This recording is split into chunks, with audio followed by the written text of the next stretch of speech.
Hey everybody, welcome back to Terminus, the forbidden desert of extreme metal podcasts. I am the death metal guy, aka sitting in my car listening to Madball before telling my wife I got fired again. Basically been there, but when I was in my early 20s. Yeah, just change that to integrity and girlfriend. And no car. And I am the black metal guy. A.K.A. swirling winds of demonic atrocity and hate. Is that your description of the instrument you play on the back of your album? Yeah, exactly. Yes. We need to bring that shit me back. As a member of we need to bring back, like, lacerating winds of satanic force as guitars, you know? I think some bands do that, but they're all the kind of disposable NWN bands. Yeah, that's true. Yeah. No, I think, God, who used to do that shit a lot? Well, I mean, I think that's like a blasphemy thing. I think they did that. It's a blasphemy thing. So, all right, everybody, welcome back, and hello, I guess, to hopefully all the new people listening in the wake of our Serpent Column interview from last week. This is our first episode we're recording since that got posted, and a shit ton of you are watching that and commenting, and we got a couple new patrons coming in from that, so thank you for supporting us. Hopefully you'll continue to enjoy us without the backing of, an extremely well-known and talented songwriter, that we can ride on the coattails of. Yeah, hopefully you checked the Into Oblivion episode from that we just put out last week now. We're recording this a couple days after it came out. But, if you liked the Serpent Column thing and you haven't checked the Into Oblivion thing yet, you should, because there's also a reference to serpents in the title of the album. Yeah, there you go. And it's also very ambitious and has kind of similar thematic vibes. Yeah, no, that's a fucking outstanding record. So, clerical work, if you're just joining us, whatever platform you're on, I think we're on everything that matters at this point. I think we may still not be on Google Podcasts, which is weird because we're on YouTube, but how many different services are there? God damn. Right? Like, exactly. We don't need this, man. It's all the same shit. Everyone just distributes to everything, so it's like, might as well don't worry. Don't worry, in 3 years, if society doesn't collapse, one company will own them all. Well, I can't wait. It'll make things more convenient. Yeah. So, if you're just listening to us, if you're new, feel free to like, comment, subscribe, whatever the equivalent is on your platform of choice. If you want to talk about it a little bit, feel free to leave us a review on Apple Podcasts or wherever you might leave a review. And if you're really into it, you can help support us on our Patreon or our Subscribe Star. $3 gets you access to all the Terminus Prime bonus episodes, and $5 and up allows you into the Terminus Black Circle, aka our private Discord server, where us powerful black metal warlords run free, huge cocks swinging in the wind. And you can do stuff like... riding our stallions bareback and free, taking our chances with raw energy. What the fuck is that from? That's Venom. I think that's just black metal. I think it is. Yeah. The image of the powerful, just like massive penises just swaying in the autumn breeze is very compelling. Exactly. Yeah. And you can do cool shit like what I did last night, where I get drunk on voice chat with one of the patrons until 5 a.m, like a fucking idiot. Yeah, he learned what was going to be on this week's show a whole 12 hours in advance. Yeah. Oh, we got a fucking great sneak peek of another 4 albums you don't care about. Yeah. You can hear us planning the show and sounded exactly the same as we sound on the show. Even more loosey-goosey and pathetic, though. Yeah. So, speaking of albums, we got an interesting block, because we got 3 albums that are doing a lot of kind of similar things with regards to black metal, with the hanging cancerous tumor of a brutal death record at the end. Because what would it be? Well, what would Terminus be without me forcing a brutal death record where it shouldn't be? So I think you've got first today. So what have we got opening up? I guess overall we've got both my picks are extremely Scandinavian. My leading off with the I suppose you can't really call it a comeback release if the band never technically broke up, but they haven't released a full length in 10 years, and there's been a big lineup upheaval. So let's say the comeback of Trident, and this is North. It's out on non-Serviam Records. The short story is that this has a couple members of formidable Swedish groups, and is making ambitious, pretty fresh-sounding stuff that's nevertheless extremely rooted in the melodic Black Death style of the mid to late 90s. All right. Then second up, we've got an oddly similar record in certain ways, but also very different in tone. We have Mysthicon, I don't fucking know. It's not a real word. Mysthicon? I think Mysthicon makes the most sense with... It should be spelled with a K. Yeah, that would be cool. So Mysticon's Silva, Oculis, Corvi, out on Witching Hour Productions, a sort of super group of members of the Polish extreme metal scene. Features members of Vader, Batushka, Hate, and Lux Occulta, I believe. No one's sure of the exact personnel, but that's who's involved. And out on Witching Hour Productions, a long-time underground Polish label, kind of taking care of the local scene and responsible for a lot of the re-releases of classic Polish bands with material that might be forgotten, like doing a lot of re-releases of the early black metal stuff of Behemoth and shit like that. So third, what have we got? Third, we've got a record that I just haven't been able to stop seeing on Instagram. And, that's not necessarily a good thing, right?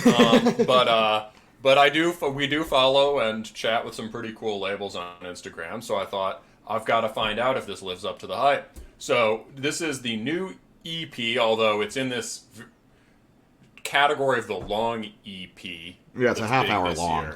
Yeah, this is the new EP, Warlord, by Panzerwar. So, going for tried and true naming formats here. And this is out on... There are two different labels, in something very punk scene, there are two different labels doing the cassette. Cold Sword Productions and Cult of Belial Records. And this is extremely... this is Norsk Svartmetal with a sort of punk or hardcore charge to it. And wrapping it up, because here's our tumor for the day, Encephalic's Exalted Perversity, a Spanish brutal death metal band with their second record. This is out on Severed Records. I've never known exactly how you're supposed to pronounce that. Severed? I've heard it both ways. Obviously, Severed, a label that I think we covered a couple times. I was going to say, yeah.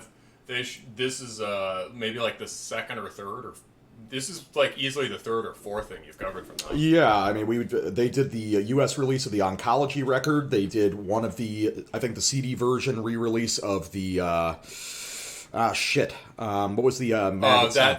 That one that's on Maggot Stomp, the Coffinized. And Coffinized, and I believe they also released that Putrid Pile. Yeah, I believe they did the Putrid Pile also. Yeah, so, obviously just one of the outstanding, most important labels in the brutal death metal scene. Barrett, if you're listening, tell me how to pronounce the name of your label and also bring back Venereal Messiah. So Barrett, if you're listening, buy ad space. So, all right, let's jump into it. Trident, North. So, were you familiar with the first record from 10 years back?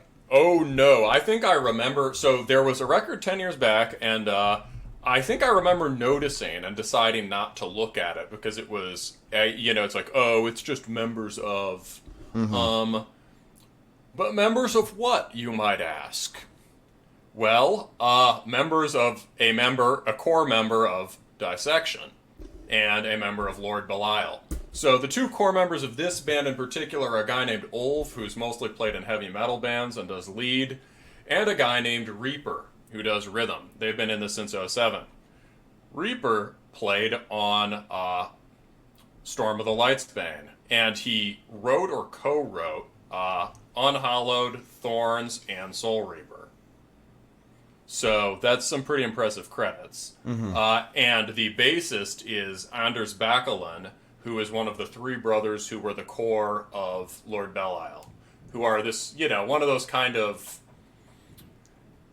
that they were not as renowned as some of their countrymen, but they are often mentioned as part of the core Swedish scene, and they sort of plugged away for a long time.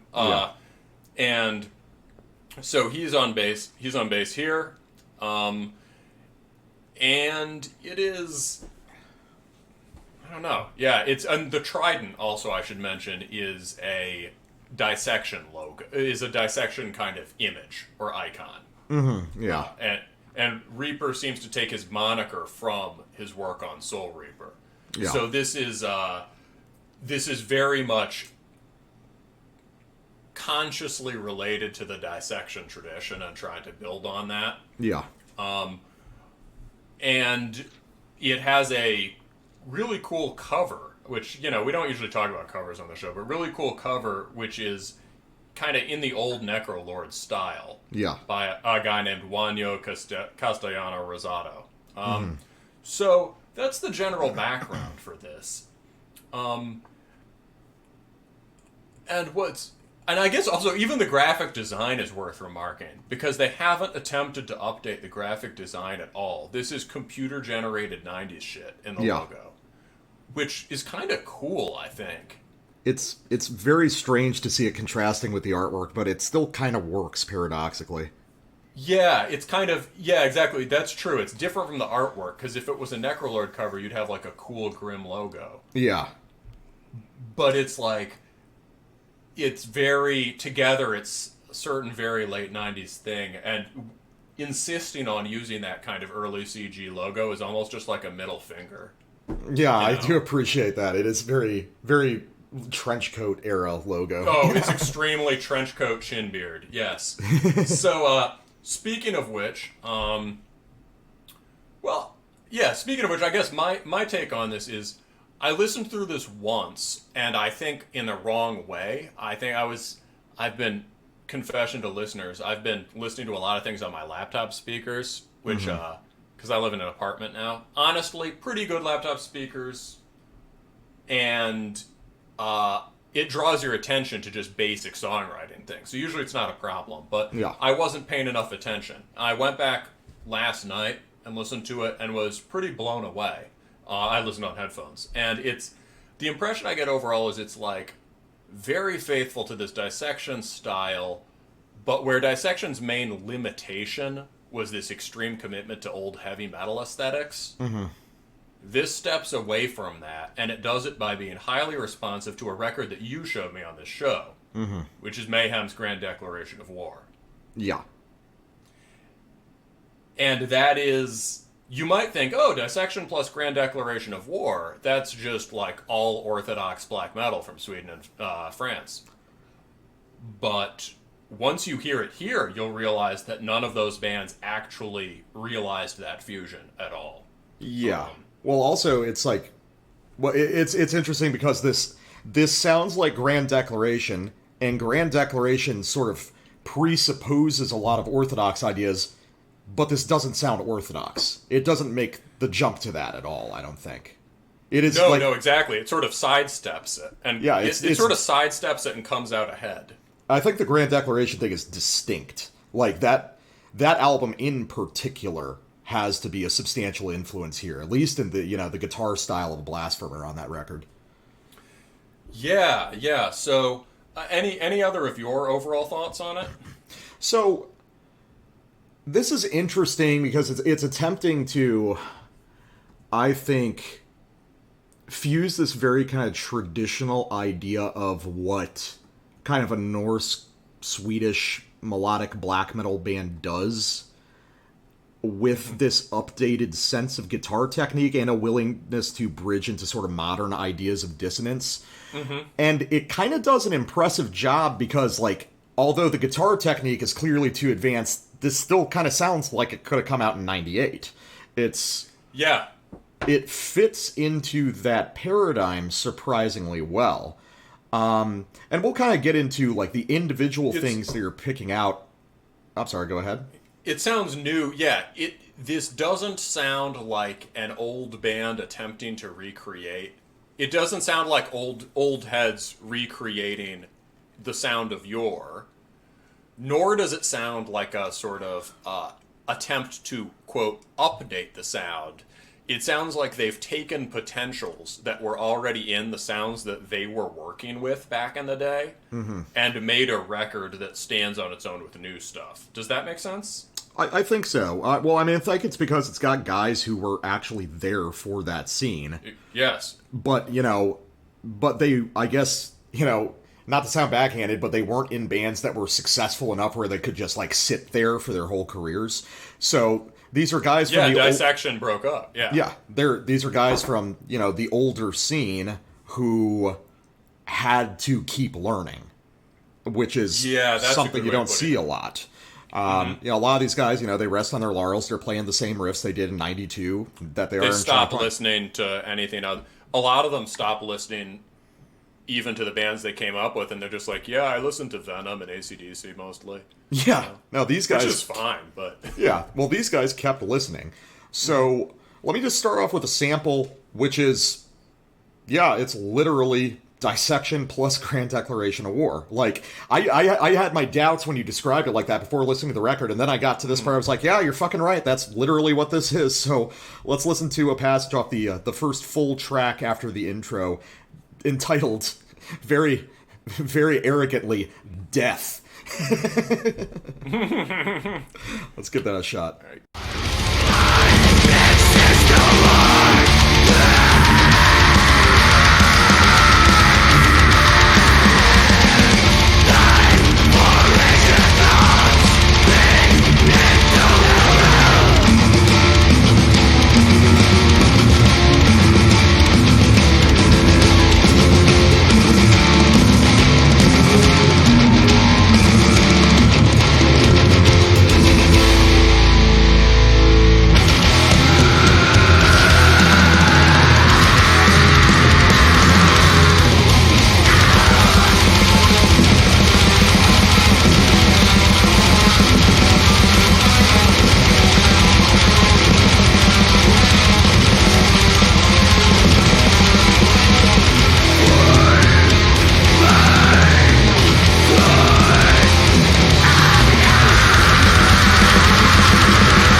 Well, that was exciting. Yeah, and that's, like, when you get to that main blast riff, yeah, that is, like, straight off of something Blasphemer would do on Grand Declaration. Now, obviously, when we talk about Grand Declaration, we're shucking all the, like, esoteric weirdness from that. We're not talking about, like, the electronic stuff or, like, the ambient stuff. Obviously or Maniac doing his Nietzschean rants, right? We're talking about guitar technique, really. So... what's interesting is, like, it's not even, like, an attempt to fuse these things into a new style or something more polished. It's literally they're chucking these ideas at each other from opposite sides of the room. And I think that's what makes this record interesting to me, is there's a way to combine these ideas where you sand off the edges and you make something that's, like, melodic, but also kind of like abstract and techy, but you keep the big riffs around. No. They approach this from this very kind of difficult position.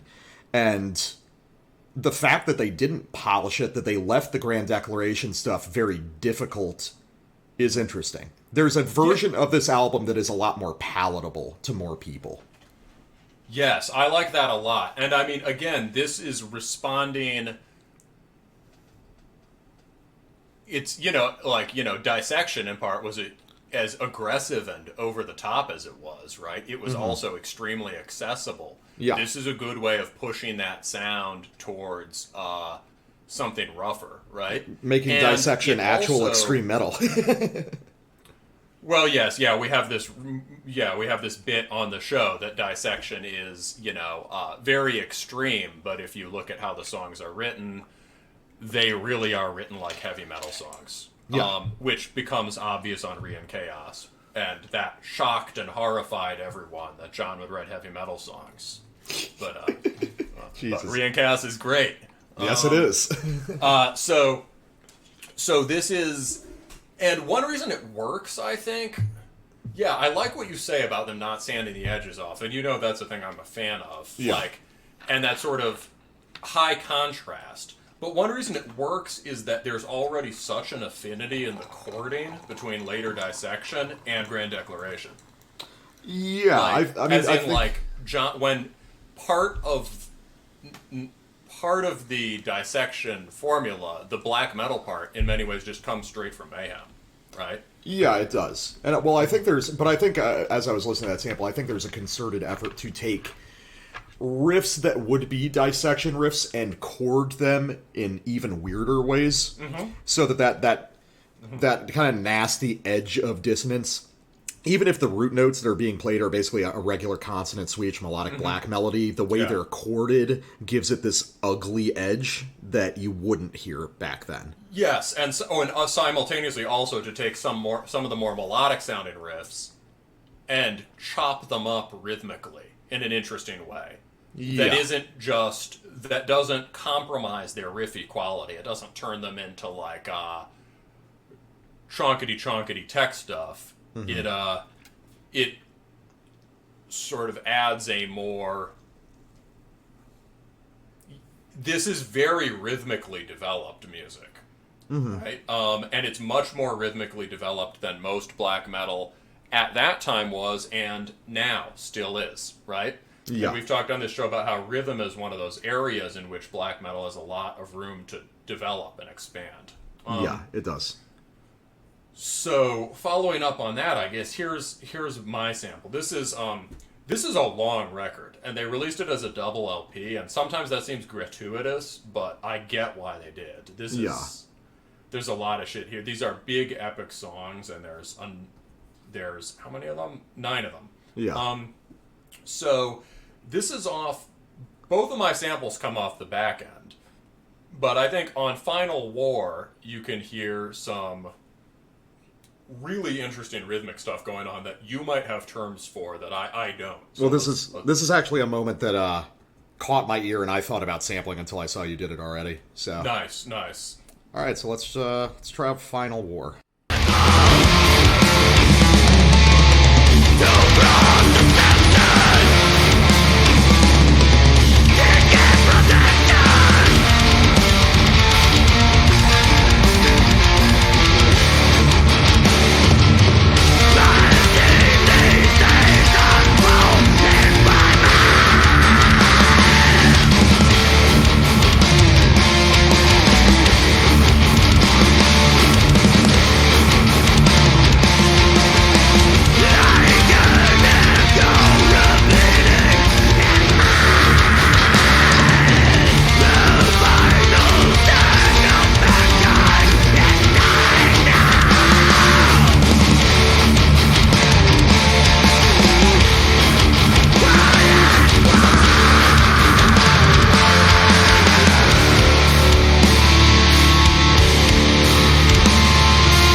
You see, I think that's what I always wanted this dissection to be like, Well, it's so different. I mean, I mean, the rolling rhythms of that, right? Mm-hmm.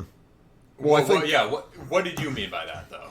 Well, I mean, if you listen to the riffs there, I mean, those are basically, dissection style, heavy metal melodies. But they're chopped up and rearranged and made more challenging in a way that doesn't detract from that sort of traditional melodic sensibility, but makes it more ambitious and takes it beyond the like limited scope that you would imagine for a melody like that. Yeah, Dissection is intensely claustrophobic music, or not claustrophobic, horror vacui, right? All space must be filled. We have a 4-minute and 30-second song.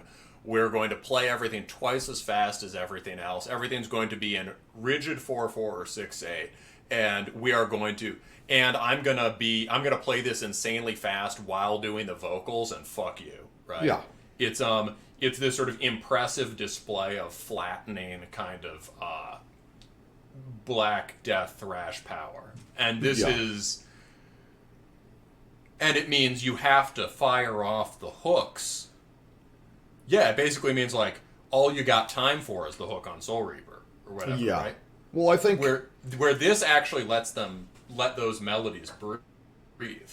Yeah, I mean, it lets them breathe, and also, obviously, the sort of, like, chopped up rhythmic ideas going there actually remind me a lot of a very weird point of comparison, an album we covered a while back, the Antimatter by Niall Obstat, where they would use similar techniques where we're going to build a musical passage where it's not really full riffs, but these kind of abbreviated phrases, and we're going to keep arranging and rearranging these things in different orders to, these sort of like cut time phrases. And we're going to keep playing with the length of them, just getting a lot more juice out of these simple melodic ideas than you ordinarily would through all the rhythmic variation.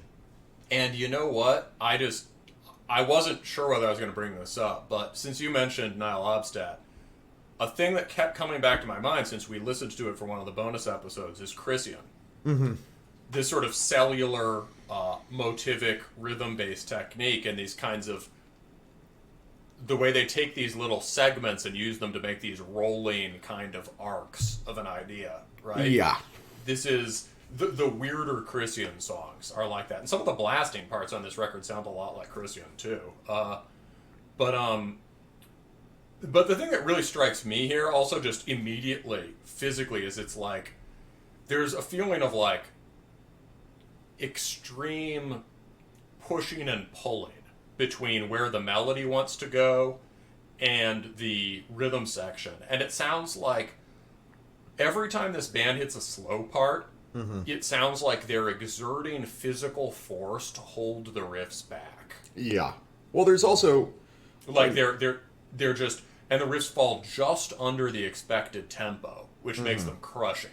Well, and it's also... I mean, another thing is that this sounds more like classical music than most supposed, neoclassical metal bands do. The way, especially with, that sort of, these discrete phrases kind of jumping around the musical space, the whole motivic idea. They're classical songs. They're also like heavily expanded Bathory songs in a way. Dude, I get that. Yeah. Yeah. Say more about that.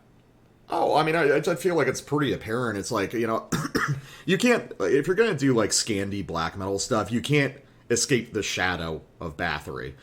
But really, this is sort of like taking a lot of those late, more accessible Bathory ideas and then recontextualizing them back into kind of extreme, aggressive black metal. I mean, there's all kinds of, Blood on Ice or Hammerheart ideas melodically across this record. Keeping the kind of big, massive, icy Viking thing and the sense of scope and scale. Yeah, and like but slow... changing out all the specific riffing parts. Well, yeah, even that slow ending riff from that sample, that could be off in Nordland. It could also be off Immortal Sons of Northern Darkness in, a simplified version. Definitely Immortal. Yeah, I hear that. Yeah, definitely. I mean, it's pulling from... most of the places it's pulling from are pretty obvious, but they're executing it in this way that's much more extreme. I think that's probably the big thing about this album is it's taking all the formative generative ideas on this album are all pretty accessible, pretty straightforward Black Metal 101 ideas, but then they're accelerating them, and they're filtering them through, 25 more years of development in just the intensity of this music, and pushing it back out within that framework. And it's also, as you just, I mean, I'll get into this more with my sample. I think we'll hear this all very clearly with my sample, but Dissection was very cold, and I think does sound pretty Scandinavian, but this is a real attempt to make something that sounds like frigid and Nordic and Northern, right? You know, this is, it's a love letter to a place. Yeah, it's definitely, it's committed. So let's go to your next sample. Yeah, it's committed to Scandinavian black metal. Okay, so I got a passage here. This is going to be the end of the song Summoning. And this is where I'll get a little bit more critical, because I think there's some structural issues with this music, but we'll listen to that and we'll kind of touch on that real quick. So, Summoning towards the end.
Lots of soloing on that part. Yeah, I mean, there's a lot of soloing on this record in general, and mostly I think it's good. I agree. There's a very sort of flamboyant, heavy metal-y lead kind of thing being used, but I'm just like, it's Dissection. This works here. I mean, it's so I guess so that's a cool part. That's actually, again, very Sons of Northern Darkness. I didn't really realize how much that record bleeds into this one until listening to this stuff again. But that's like Blashirk Mighty Race, for sure. Yeah, definitely. Yeah. But there's something that's okay. So I gotta get kind of abstract here. So you've talked about this idea of the pan black metal album. I forget your term of like trying to divorce yourself from these kind of micro niche scenes that we found ourselves in to create something that incorporates everything. Full spectrum black metal. Full spectrum black metal, yeah. Yeah, that separates us off from like the niche underground genres that have developed since 2000. Yeah. The late 90s, yeah. So I think there's something kind of like that happening on this record. It's an attempt to make a big black metal record, you know, which is something that's doesn't really happen anymore, you know. Because everything's splintered and it's become, you know, based on these micro niches, and because people don't play in bands anymore. Yeah, that's true. So I think that what feels strange about this record to me is this sort of like harsh and difficult admixture of, you know, all these kind of heavy metal tropes with these kind of like difficult mid to late 90s black metal technical ideas. But there's also these for lack of a better term, like nuclear blast records isms across this, which I guess owes to the dissection, and I feel like it kind of struggles under the weight of what it's trying to do sometimes. Like in this specific passage, or in how this passage relates to other ones? More in how this passage relates to other ones. So they want to do this sprawling, massive, like, kind of arena black metal ending to this song, which is perfectly fine.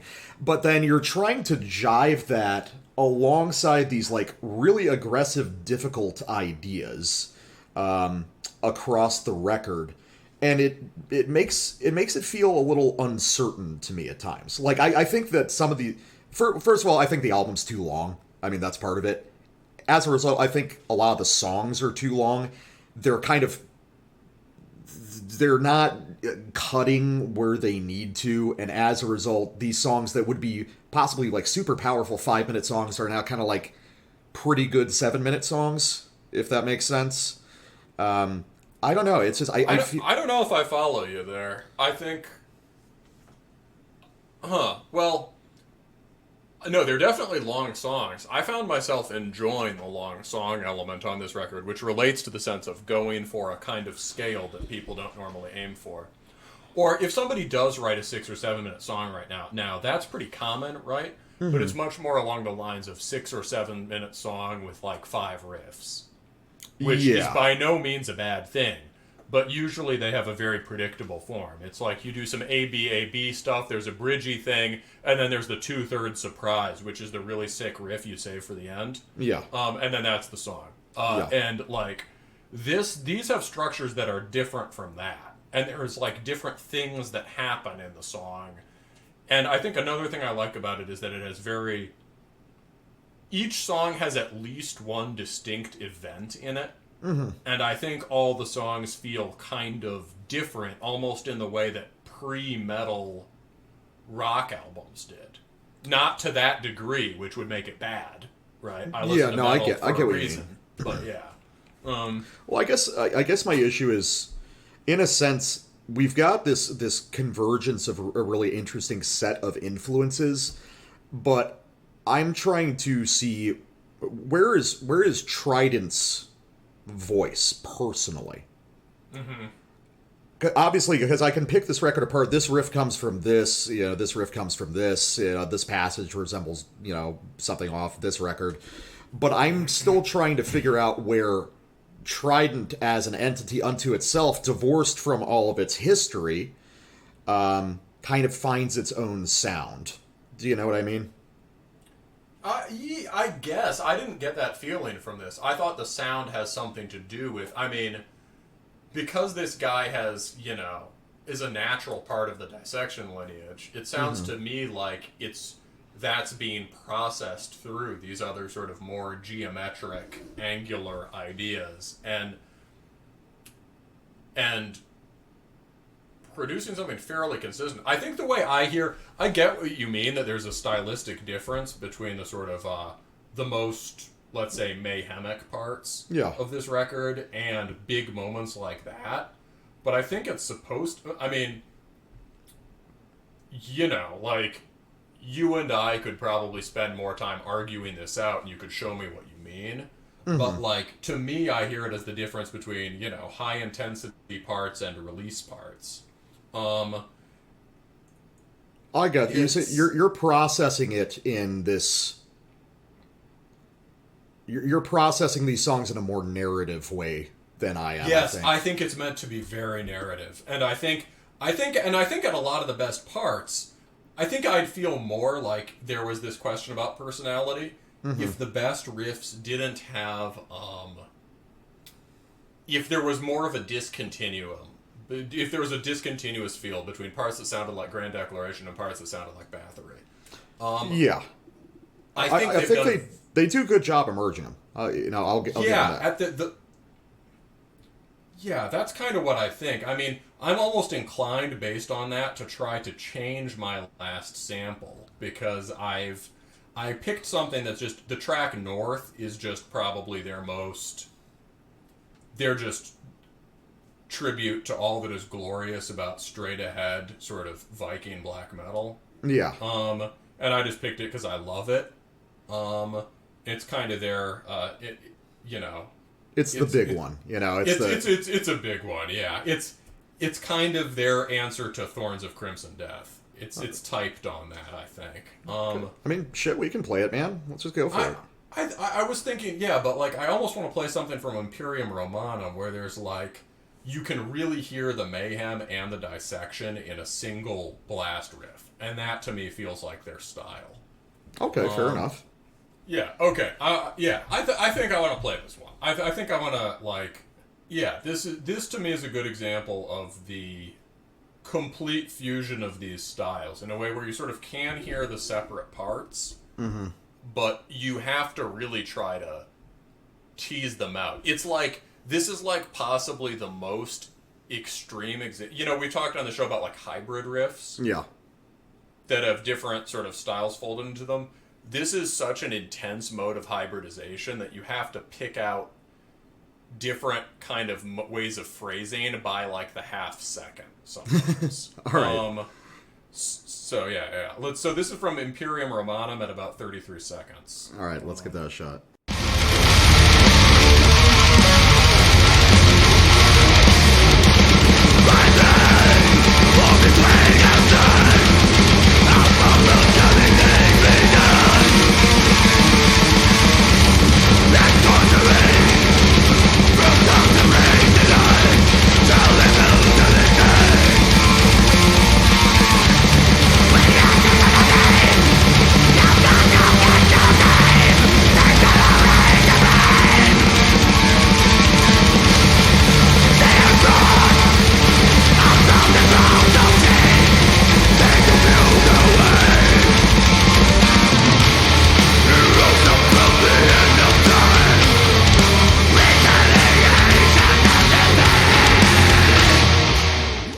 Okay, that I get a lot more, and I think that shows a lot more individual personality than on some of the other stuff on this record. Maybe it's like, maybe I'm just not that into the kind of like slow, grandiose parts on this. I can see that. Yeah, I mean, I don't think.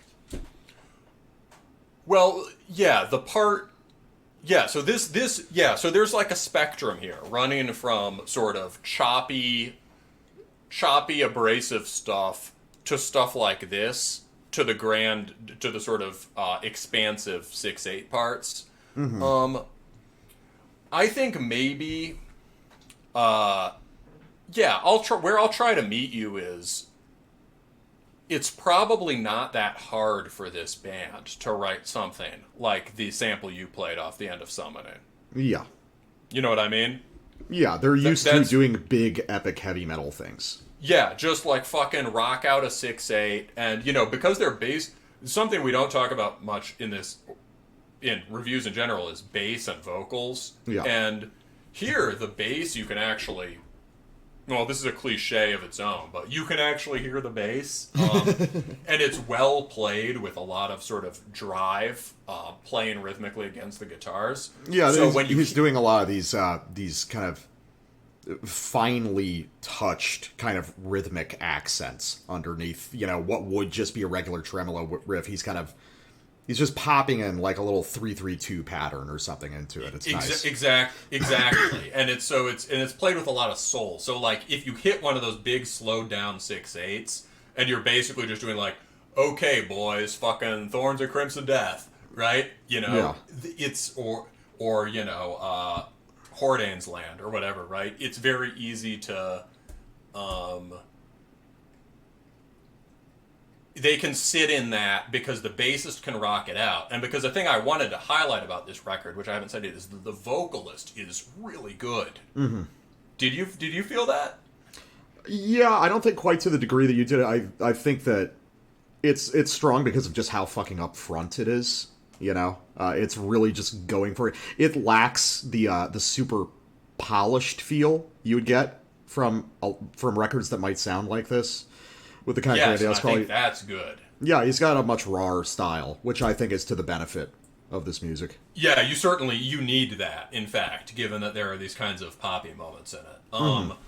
But yeah, I think the vocalist, as far as I can tell, hasn't been in any other bands. I really enjoyed his performance. I particularly think he's good at hitting certain big dramatic moments in an expressive way. Well, yeah, it's good to keep that. It's good to remember that black metal is supposed to be kind of deranged, even when you're making sophisticated stuff like this. Yeah, he sounds like he sounds like he's going berserk. Yeah. This is But, so I guess I can see what you mean. It's like kind of easy to stick those big Bathory-esque choruses on the ends of things. And I think maybe it would be better if... And those are the thing that stands the most apart from the rest of it, I think. Yeah. It might be... I could see it being better if there was less of that, and when they did it, they just went for it. Because I think North, which I was gonna play, is a much better and more complete sort of instancing of the idea that they use in Summoning and a couple other tracks. Okay. It's like, there it really is, they fully commit to that as the idea for the song, and there's some detailed writing in how they work out the 6/8 idea. Yeah, I gotcha. Yeah, whereas with Summoning, it's just like, if you play these chords, they will bang their heads. And so I hear you that this fusion could be... You know, maybe what it is like I'm just very happy that these sort of veteran dudes have come together with a record that feels not only good but relevant. Mm-hmm. Yeah, I get that. But I'll meet you where you are in the sense that like maybe it's a good thing about it too. It's that like it could be pushed further, a lot further. Yeah, I think there's. I don't want to get the sense that I dislike this by any means. I think this is a good record. I can't envision its perfected form. So, which is probably... What would that look like? I think it would be... Like an Evangelion robot, but a Viking. I think it would kind of be wall-to-wall, like that sample from Imperium Romanum. Melodic, but very difficult, extremely fast, kind of technical and challenging. And, just crank up the abrasion as well as those very melodic phrases, creating, this sort of like hyper-speed necro version of Dissection. Yeah, I mean, I like that. Yeah, you could make the production raw, and when you want to have one of those big release moments, you can really commit to it. And maybe, you can just... When you want to throw in something that's extremely Viking, you can just go all the way and focus on that, and then dial it back into the rest of this stuff. I think I hear you on that. It's maybe I'll try to maybe what I'll do is because we normally play outros and interludes. I think this week you should pick a newer band to feature, and for mine, I will see if I can sneak in just all of North as one of these. Yeah, sure, we can do that. Yeah. All right. Well, let's take a quick break, and we'll get back with some new music. This is a little one Gash, and you're listening to Terminus. All right, so next up, Mysthicon, Silva, Oculis, Corvi. I think this might be one of the most difficult records to talk about we've had on the show. This is weird. This is definitely a weird one, and I'm gonna need a beer. Well, also really because I was sort of what? Are you gonna grab one real quick? No, I'm pouring. I've got a Boddington's Pub Ale, which is it's designed to pour like English. It's an English draft pint, and it's designed to pour like one. I am polishing off my early times. Oh yeah. Well, given I have to like anything called early times. Well, it is $10 for a liter, buddy. Hell yeah. Real quick, I want to do a correction or a clarification from the last segment. I said that Reaper had co-written Unhallowed, Thorns of Crimson Death, and Soul Reaper. He definitely co-wrote them. John gets writing credits throughout the whole record, obviously, which of course you'd expect. But that's such a weird thing. People used to care about that shit way more, like the individual writing credits. I mean, to be fair, I think if you had written... Well, it's more of it's a legacy of that sort of heavy metal guitarist thing. Yeah, right? yeah, it is. Solo by King, solo by Hanneman. It's I mean, it's like nowadays, it's just like, I don't know, fuck it, we did it together. I might have done this riff, he did this one. You don't think about it, though. In a band where there's like a mastermind. Yeah, I think if there's a mastermind like John, then if you make significant contributions to, I mean, frankly, 2 of the best songs on the record, you want your name on that shit. And you deserve your name on that shit, right? That makes sense. All right, so, but Mysthicon. Yeah. So this is like I said up front, it's kind of a super group. It's a bunch of guys from the Polish scene, Vader, Batushka, Hate, and Lux Occulta. And I'm pretty familiar with all of those except Lux Occulta. I don't think I've ever actually listened to them. Never heard of them at all. I know the name dimly. But this is... Okay, so this is basically a melodic Black Death record, right? I guess. yeah, exactly. It's like, how do we approach this? So sort of universal fantasy metal? Yeah, it's got this, it's almost got that kind of shamanic, woodsy quality of something like Samos Equinox from last week. It definitely aspires to that, yes. But it also aspires to kind of like gothic territory here and there. There's... For sure. There's a sort of like earnest Polish dorkiness to it, I guess you would say. As far as the gothic quality, a thing I thought about is, how when we were doing,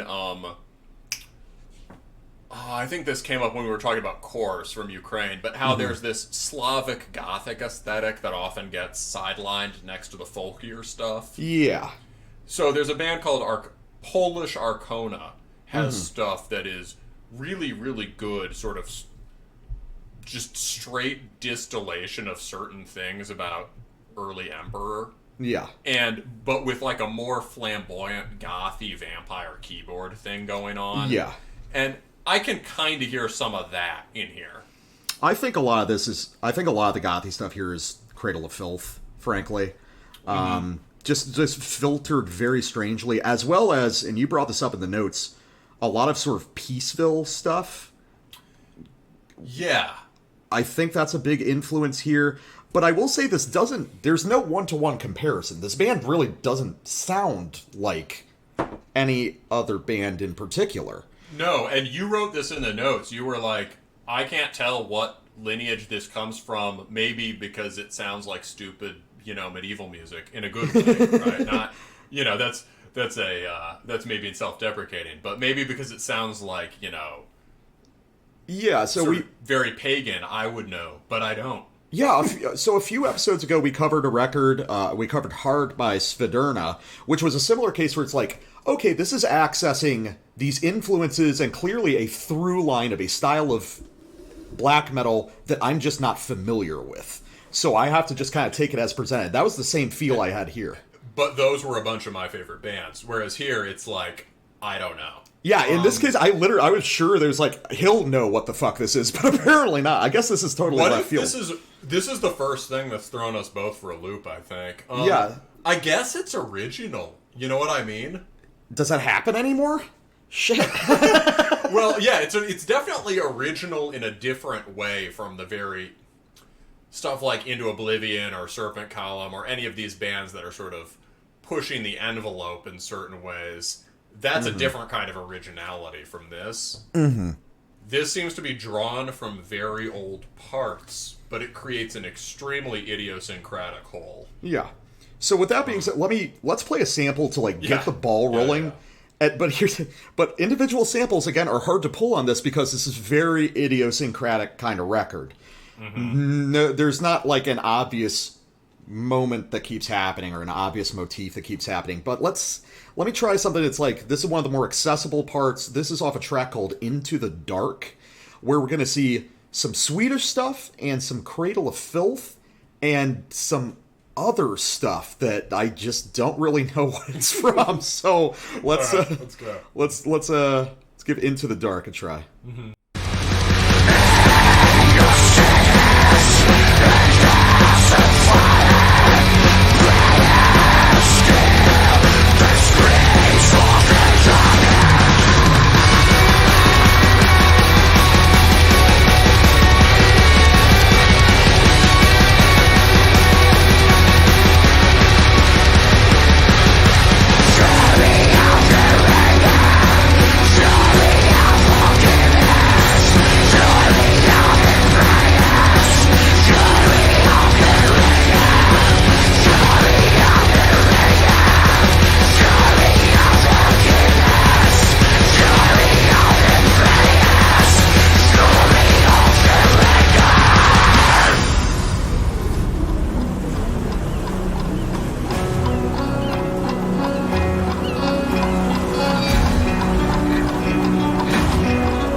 going back and listening, I think I really like that, actually. Yeah, I think I really like that. That part completely makes sense, and is pretty original in a good way. Yeah. So what do we have there? So that's those upfront riffs are kind of like Swedish riffs. They're a little Amon Amarth. They're a little dissection, but not immediately attributable to anything. More like something in that in-between territory, like Necrophobic or the heavier parts of Sacramentum. But not immediately attributable to anything. I agree. It's a distinct idea of what Swedish Black Death sounds like. And then the synth work, especially when the piano line comes in, is distinctly Cradle of Filth. That's straight off like Cruelty and the Beast type Cradle of Filth. And I like that part a lot, too. It's like, that's okay, really this adds to the riff.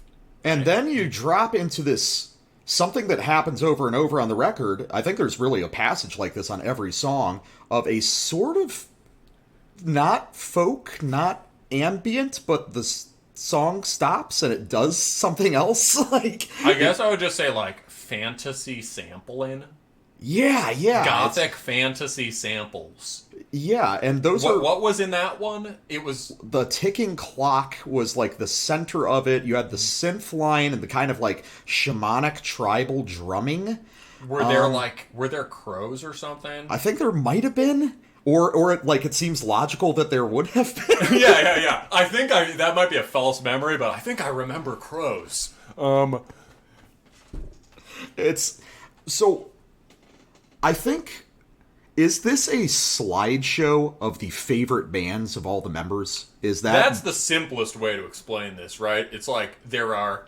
I mean, and the Doom part at the end was good, too. And was a good fulfillment of that. Also, the vocal performance, I didn't even notice the first time, but that's really strong. I really like the vocals there. Especially those big, epic, bear growls are really cool.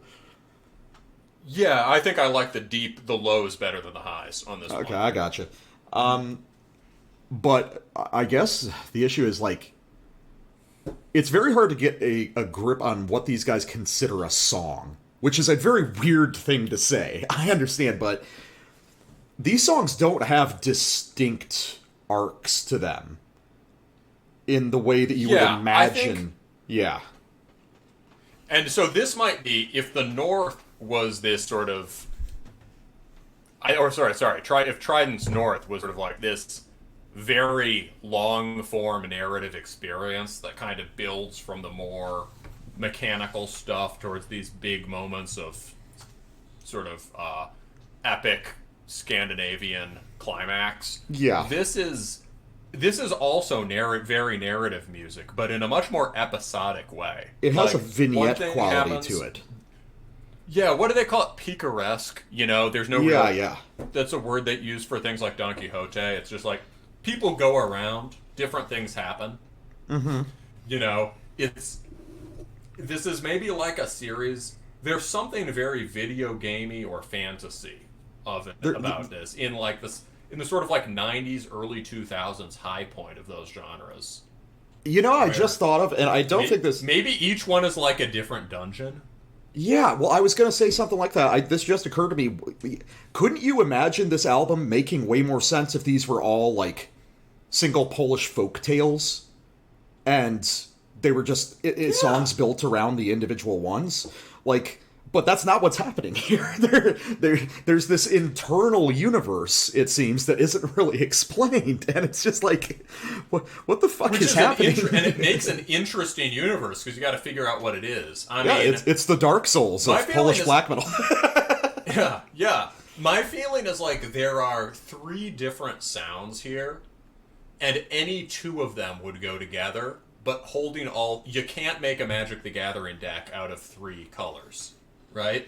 And so it's something like we've got this sort of storming Black Death stuff that's pretty rooted in Swedish stuff, but also relies on this extremely burly Polish death metal tone.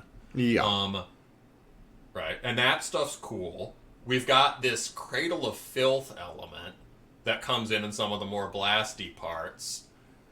And we've got and maybe the samply parts, and we've got this massive Peaceville gloom doom thing, right? Yeah. And any two of those would go together really well, and there's potential for making something coherent out of all three. But, like, on this record, they really seem like very discrete pieces. They do. So let's get to one of your samples. Yeah. And kind of listen to some more of the ideas they have. Yeah, so this is off of, this is more of the, let's say, aggressive, low-end Black Death writing. So this is from the first track, Arise, and I really, really like this part. All right, let's check it out.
Okay, never mind. There are 4 different styles on this record. Because that doesn't... I mean, you can hear some one cent from the Golden Hall in that, but that doesn't really sound Swedish either. It doesn't. And, well, it sounds like at the beginning they're a little like Vader, like old Vader. I was going to say, yeah, so you know more about Polish death metal than me. I mean, but this sort of... Yeah, that kind of groovy, wiggly, melodic minor thing at the beginning, which is cool. That's very Vader. Yeah, I would say that's very... Obviously, they've punched up the kind of melodic quality of the stuff, especially with the synths, but yeah, that could be kind of something off De Profundis and, like, one of the more relaxed moments. And there's a Vader... Yeah, and we listened to... Which one did we listen to again? It didn't have as much of that. Yeah, it was Litany. We listened to Litany, which was more thrashing, I think. Yeah, yeah.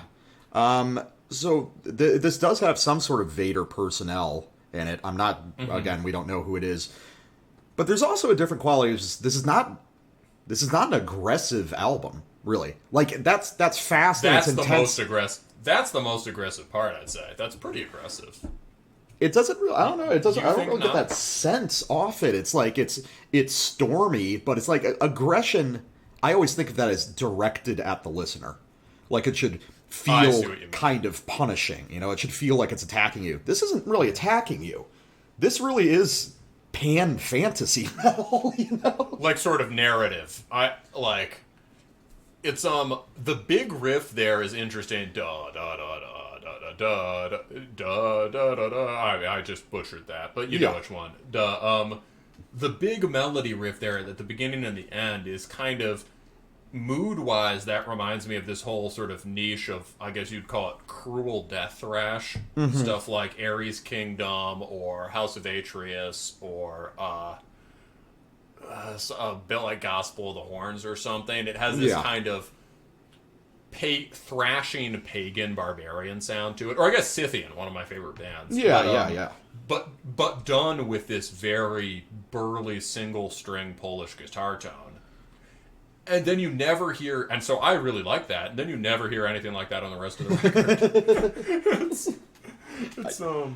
Well, yeah, it's a very eclectic album, even though it's not super discreet in its eclecticism. It's not like, oh, here's the one industrial part and it's over, or something like that. But there is they don't want to revisit exactly the same mood too many times. Yeah. Which is sort of like a strength and a flaw of the record, which is like it's cool because it's varied, but on the other hand, it's very difficult to understand like the focal point of these songs in a lot of cases. Yeah, and I have a similar point, which is like I think what they're trying, if we found this on tape, right? Or on like an old busted up CDR, right? Yeah. And the production was a little bit wonky or whatever, right? Mm-hmm. This would circulate on the internet as one of those kinds of legendary, eccentric, really interesting 90s or early 2000s releases. Yeah. It'd be like, oh, you heard Mysthicon? Yeah, I don't know if it's great, man, but it's really got something going on, right? Yeah. And I think it sounds like what they're trying to do is capture some of the messiness of different influences colliding in the 90s. Yeah. And if there's a problem, again, it's just that they do it too well. It's, like, it sounds like, although this is a band of extreme metal veterans, it sounds a little bit like teenagers in the 90s trying to figure out what extreme metal is. It has that formative, like, developmentary quality to it. Yeah. So, whose sample do we want to go to next? Let's do mine. This is further on in the album. I think this is actually, this is close to the end. This is the second to last track. This is off Wolves of Morning Dawn, and good name. Yeah. So this is probably a lot of what you'll think about when you hear our description of this is that it's kind of a poppy record. It's really not. This is one of the few moments where it does lean into that sort of like mainstream Polish extreme metal feel. So let's check that out because I think it's really fucking excellently done. Mm-hmm. So Wolves of Morning Dawn, let's check it out. Mm-hmm.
Right? Well, there's that actually mid-tempo thing was so heavy. There's more than one note because that's actually I think a rearrangement of the Death and Fire riff by Amon Amarth. That dun dun dun dun dun dun dun dun. Yeah. Oh no, there's more notes at the end of the riff, but the part that I really gravitate towards is the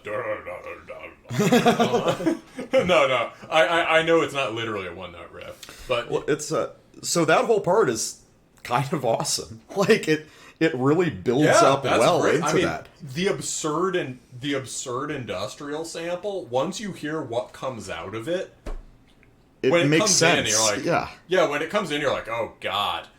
And then when you hear what comes out of it, you're like, well, I guess they earned that.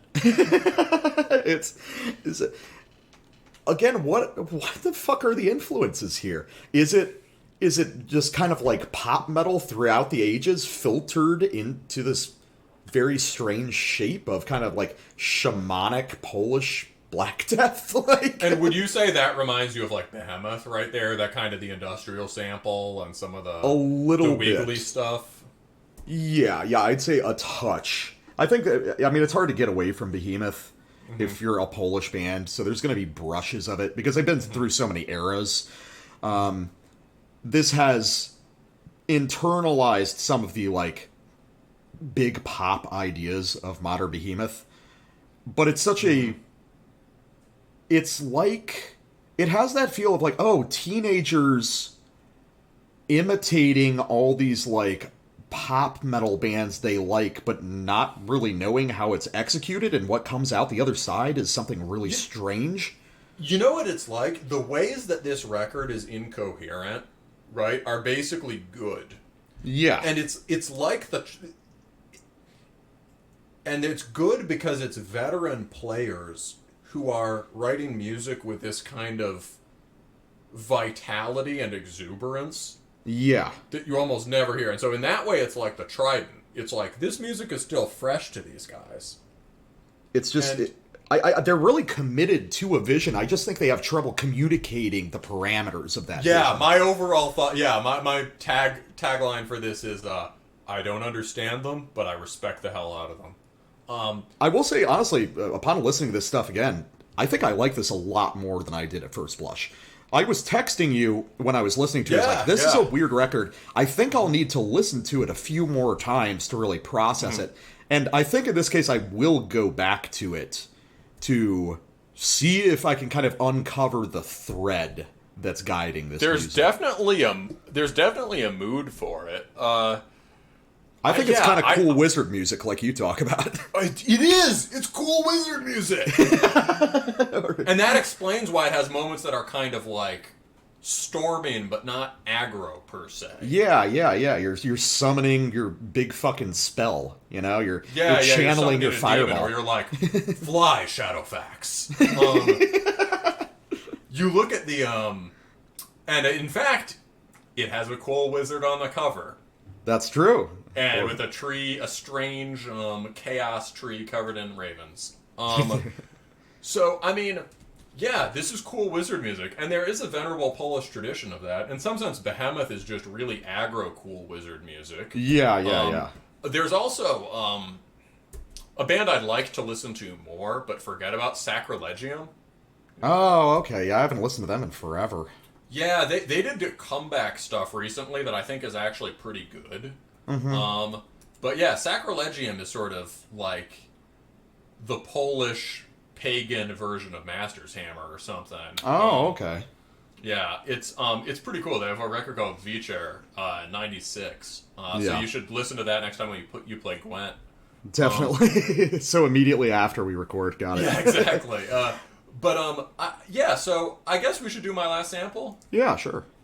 So this is from Star Prophet. The part I really like about this song, I mean, this opens with just a ton of reps of a crushing doom riff. And so we're going to come in towards the end of that and then hear how they develop it. All right, let's check it out.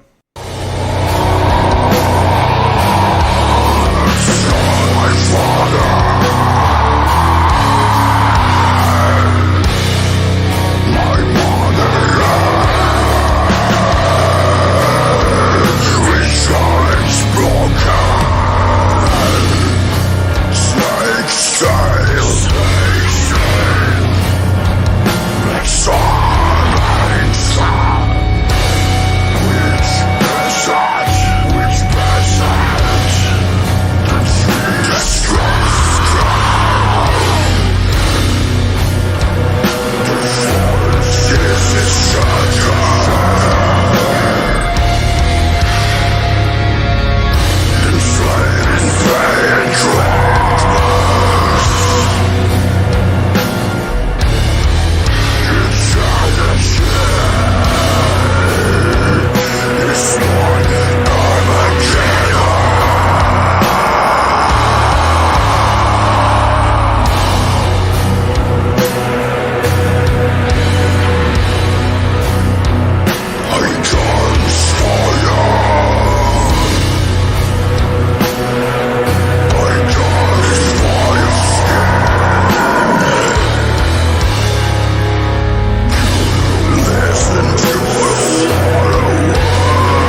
yeah, that's cool too. What the fuck? Do we actually really like this album?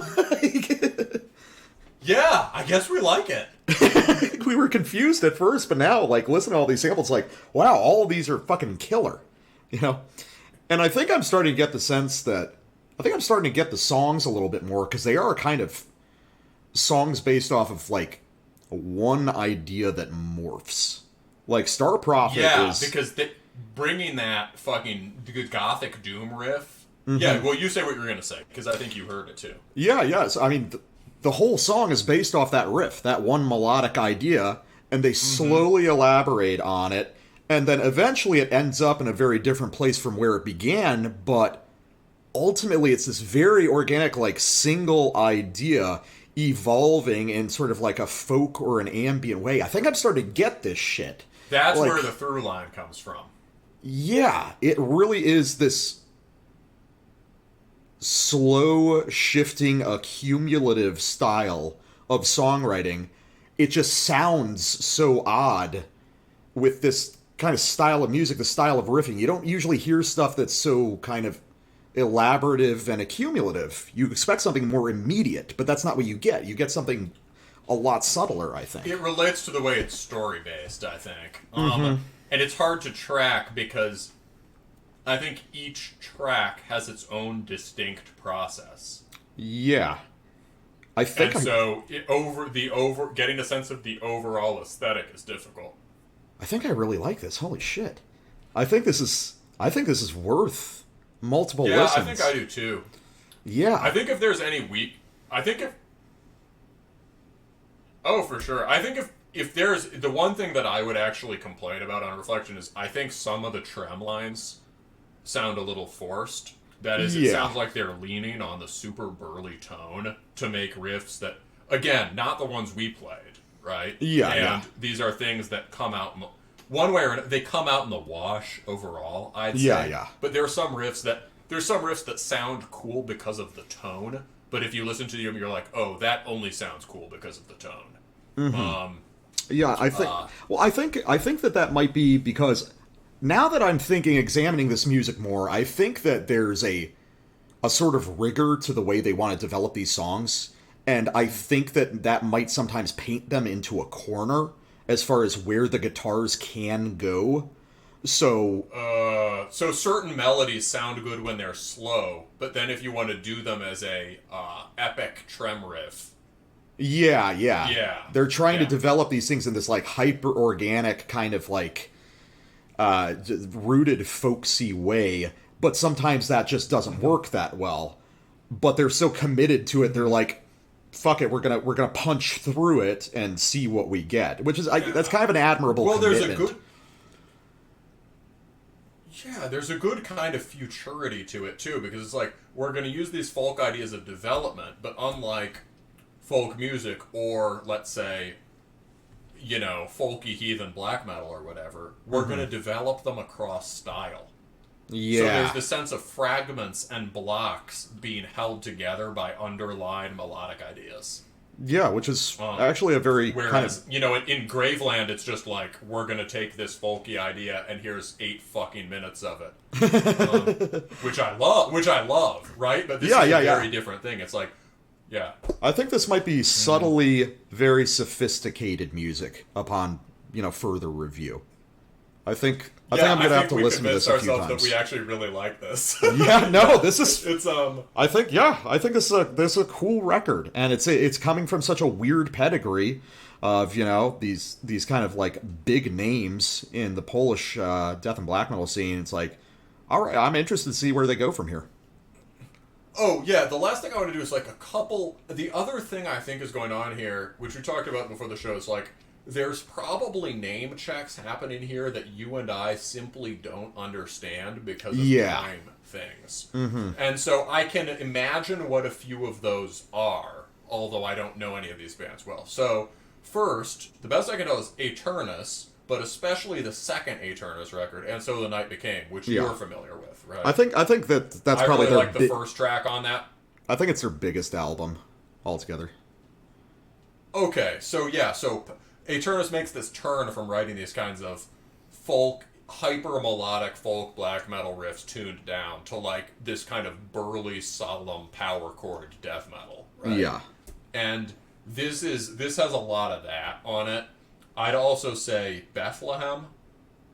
I can see that. Like, I haven't thought about Bethlehem in Samael, especially like, you know, like some of the weird, funky industrial parts. Yeah, like let's see what else. Yeah, the pre-Solar Soul stuff from Samael. I think Bethlehem's dark metal might actually be kind of a touchstone here, because everyone forgets how weird that album is. Tiamat on Wild Honey and before, like Sumerian Cry. Okay. Yeah, I'm so unfamiliar Think about with... when they're blasting... I think that's a record that I heard when I was very young that I thought, this is really cool, but never came back to. Sumerian Cry feels very second wave, but it's done with sort of brutally down-tuned guitars and halftime blasting. Yeah. So as far as stuff that's... Were they Swedish? Tiamat? I think so. Tiamat, probably. Yeah. Yeah, I believe. So as far as Swedish or Norwegian stuff, it sounds more Finnish than anything else from Sweden or Norway. Yeah, Sumerian Cry is 1990. Shit. And so it's like 1.5 wave. Yeah. And when that Doom riff switches to blasting and Star Prophet, that reminds me of Sumerian Cry. Yeah. Yeah, so I don't know, just this whole network of kind of stuff that people used to call like dark metal. Yeah.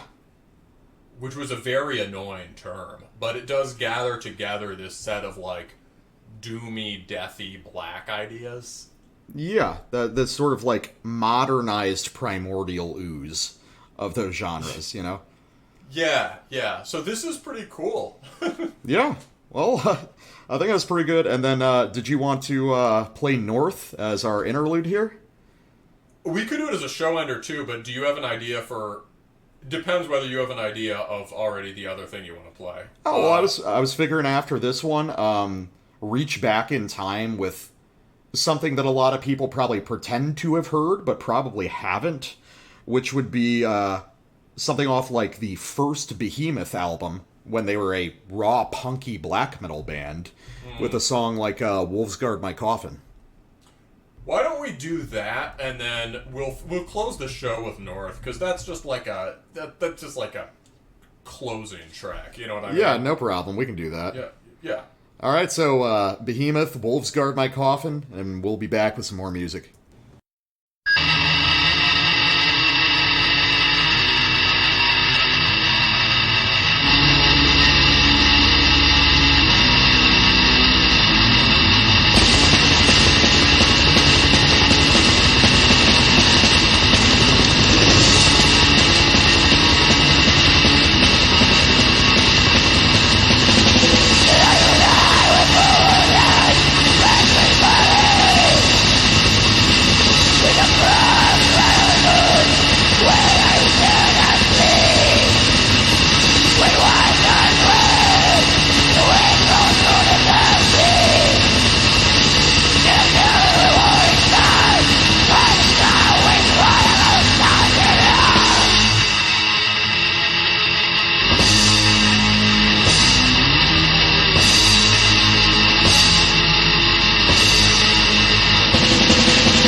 Alrighty, next up, Panzerwar's Warlord.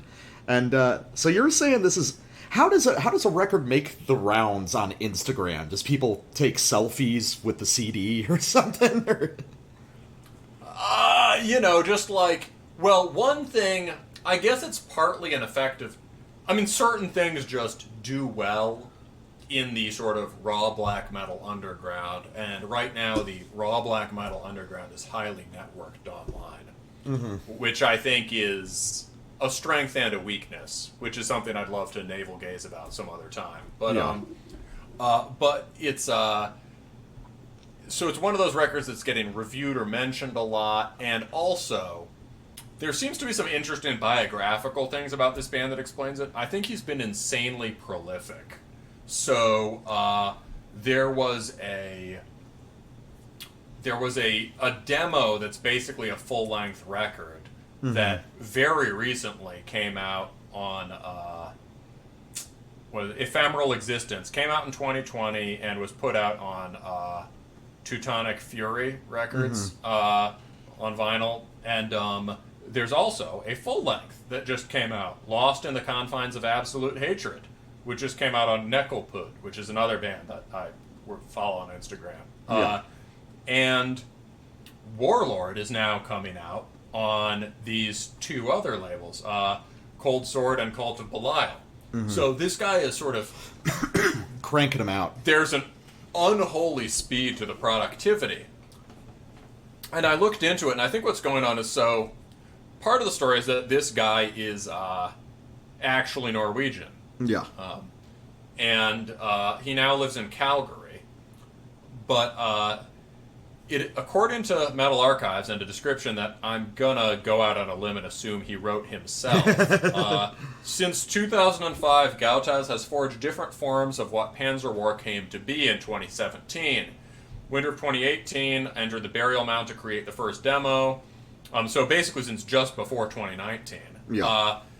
And then he says Panzerwar and Gautaz vanished 13 months later. It was rekindled. So he kind of put some stuff out and then disappears for most of 2019. I mean, relative to most bands, that's not disappearing. That's just waiting to record a new album. But, who knows? It sounds like maybe he was going through some shit or dealing with some shit. Comes back, and since then, in this year, he's put out 1, 2, 3, 4, 5, 6, 7 releases. Yeah. And Warlord is what he says is his best so far, and his most developed, and fans seem to think so too. I think what's gone on is that from 2005 to 2017, he probably just recorded riff after riff after riff after riff. Yeah. And he's been working on refining and arranging these songs for a long time. So at this point, he's just sitting on... It's an interesting way to do a band. I mean, it's very sort of like Aragorn comes out of the woods. Right? It's sort of often a band, often you record a bunch of stuff and then you disappear into the woods, like Eljarn or whatever. This guy started in the woods, and then he's like, and I will descend to the towns and share with them my metal. I came back from the woods with all these riffs. Exactly, yes. So this is... So he's just, like, firing off everything he's built. Basically, I would say... the sense of what it sounds like, I would say this is one of the... Everyone who's listening to this show should know, right? Norway has had a hard time with black metal since the end of the 90s. And part of that, I think, is because the initial scene was these very sort of musically accomplished teenagers slumming it, and with no kind of professionalism and no this kind of productive antagonism against the metal scene. Yeah. But very quickly, in Sweden and Norway, not so much Finland, it attracted professional musician types who were metalheads in the pejorative sense of the word. Or in a, let's say, a not very black metal sense of the word. Yeah. And the scenes quickly got bloated out, and people were trying to get record deals and blah, blah, blah. So Norway never developed an underground in the same way that a lot of these other places did, that Finland did. Even the Swedes have had more longevity, too, I think. you could name on one hand, the number of good Norwegian bands playing proper black metal now. Yeah. I think one that springs to mind is Gjendod, who I was telling you about the other day. Yeah. So Gjendod have very faithfully Norwegian sense of melody, but you can hear a lot of Toke in there and a lot of DSBM kind of too. Yeah. So it has this updated sound. This, to my mind, is much purer. Most things on this could have been written just before 1995. Right? Yeah.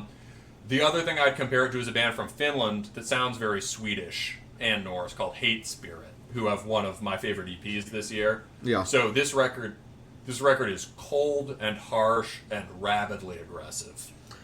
Yeah, well, I mean, it kind of brings up an interesting idea, which is, you say, okay, so you want to play Norwegian black metal, right? Mm-hmm.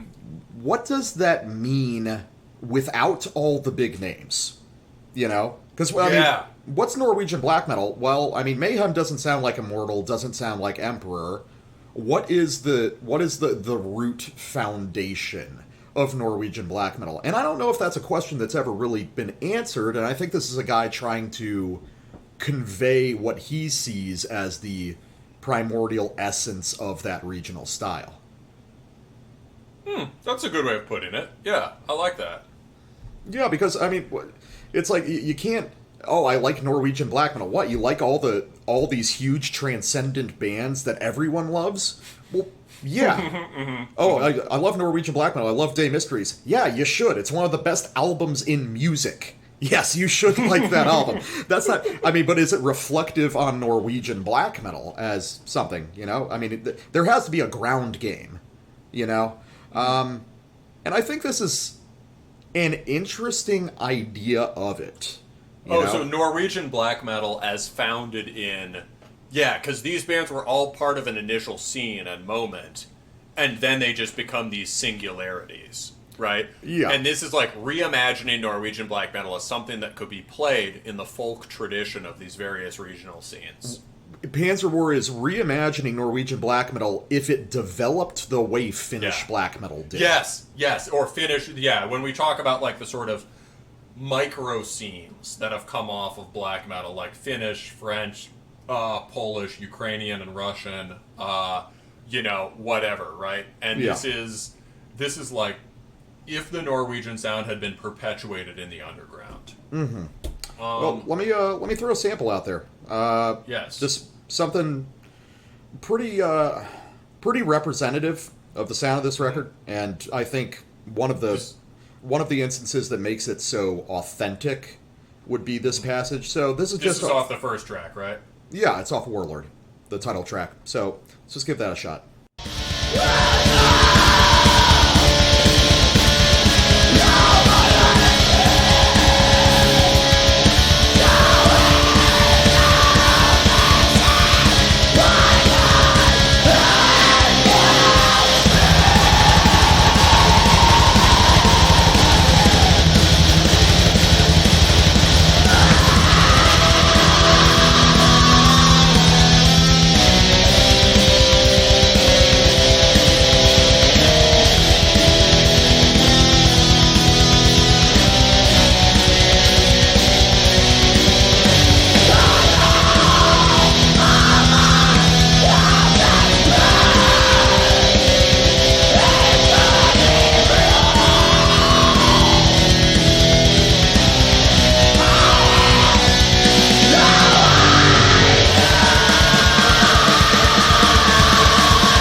Yeah, well, as an opener, this basically is head and shoulders above everything that comes after it.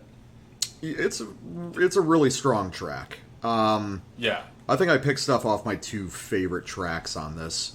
So what's interesting about this to me, and what I think makes it sound authentically traditional, is, so you got that gnarly mayhem riff that opens, you got a gnarly mayhem riff that closes. The second riff is like, I mean, you could kind of argue that's like a little bit more Swedish. some of the earlier kind of proto-Marduk stuff. But then you've got that like Hades-style Viking riff in there.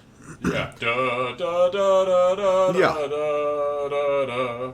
Yeah. But here's the thing. These weren't considered different things in 93. You know? Exactly, yeah. These were all part of the same continuum. Now we've got all this terminology to kind of describe it, and now we would think, oh, that's this really bizarre transition in tone. But it's not. If you go back to fucking early second wave black metal, that's what this shit sounds like. You'll have those juxtapositions of these huge, like, Viking or pagan melodies next to these really nasty kind of black thrash things, but they were not considered... I Am the Black Wizards being the best example of exactly. I think that's one of the big reference points for this record is actually, like, Wrath of the Tyrant by Emperor. And interesting. Yeah, I hadn't heard the Emperor, but it makes sense. Yeah. I think... Well, yeah, but that's the thing. It's the boring parts of Emperor everyone forgets. All those kind of gnarly, thrashy riffs. I love the gnarly, thrashy riffs in Emperor, but I think simply because Emperor plays them so much lower. What people forget is that early Emperor does not have a stereotypically cold guitar tone. Yeah, it's and got so a heaviness. Emperor riffs are really burly, like hardcore riffs, and these have this sharp, clear tone. And I didn't even notice, but now that you say it, you're totally right. Yeah, I mean, it's like take away all the obvious shit from Emperor, take away the main riff from I Am the Black Wizards, and you've got this like actually just kind of aggressive, straightforward black metal song. But everyone just remembers it as da da da da da da da da. You know, it's like yeah. So we hear these. Yeah.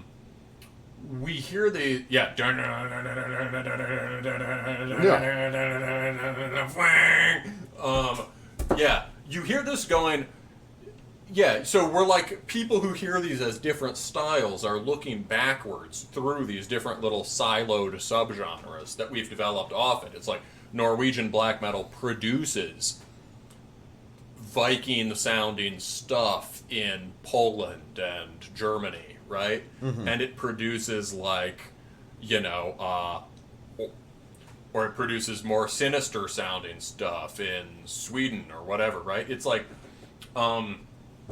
this is, yeah, I mean, even in that sort of Viking part, the Hades part, it's like, that still has, I mean, and Hades has this too. Now we tend to associate Viking or Heathen with, like, Dorian scale and pentatonic, big root note, flat seventh, minor sixth kind of progressions. Extremely consonant, heroic. Great, we both love that shit. Yeah. However, this has those kinds of Norwegian sense of melody, which has those a lot of sliding half steps. Yeah.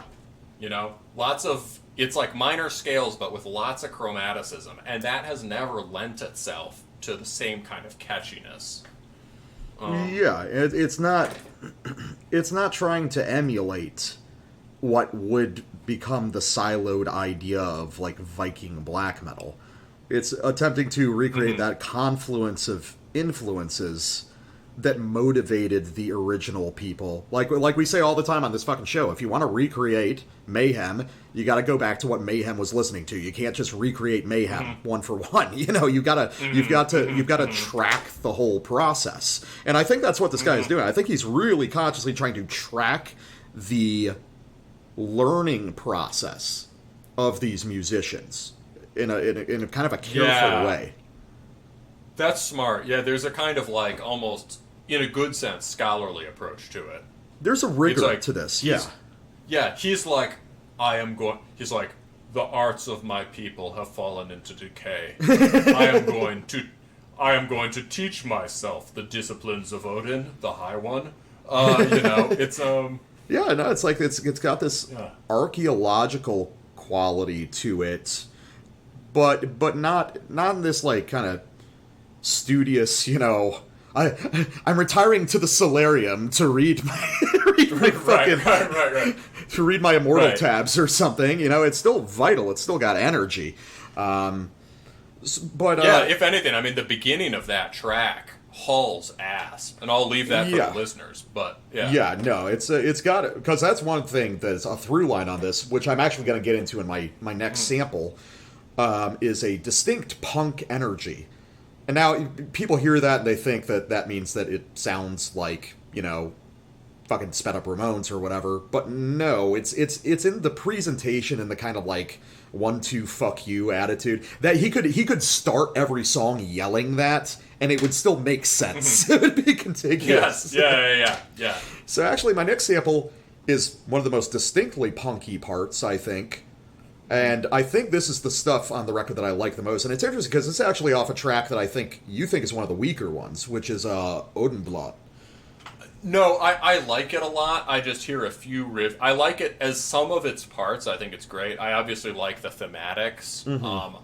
I like the attempt to revisit. This is another thing about misunderstandings of pagan black metal and paganism in general. Yeah. A lot of people tend to people approach Odin sometimes as if he's just this king war god, as if he's like Thor or Tyr or something, right? And Odin is, Odin in some sense is the really congruent with the aggro nerd quality of the early 90s because he's also a death wizard. And he sort of integrates these different aspects of the Norse cosmos, and he's like associated with poetry and magic and necromancy. And he's a very kind of dark figure that walks boundaries. So he's not just like a warrior hero god. And so going back to the Odin theme, revisiting the story of Odin hanging himself on the tree to learn the runes and doing it in a way that reactivates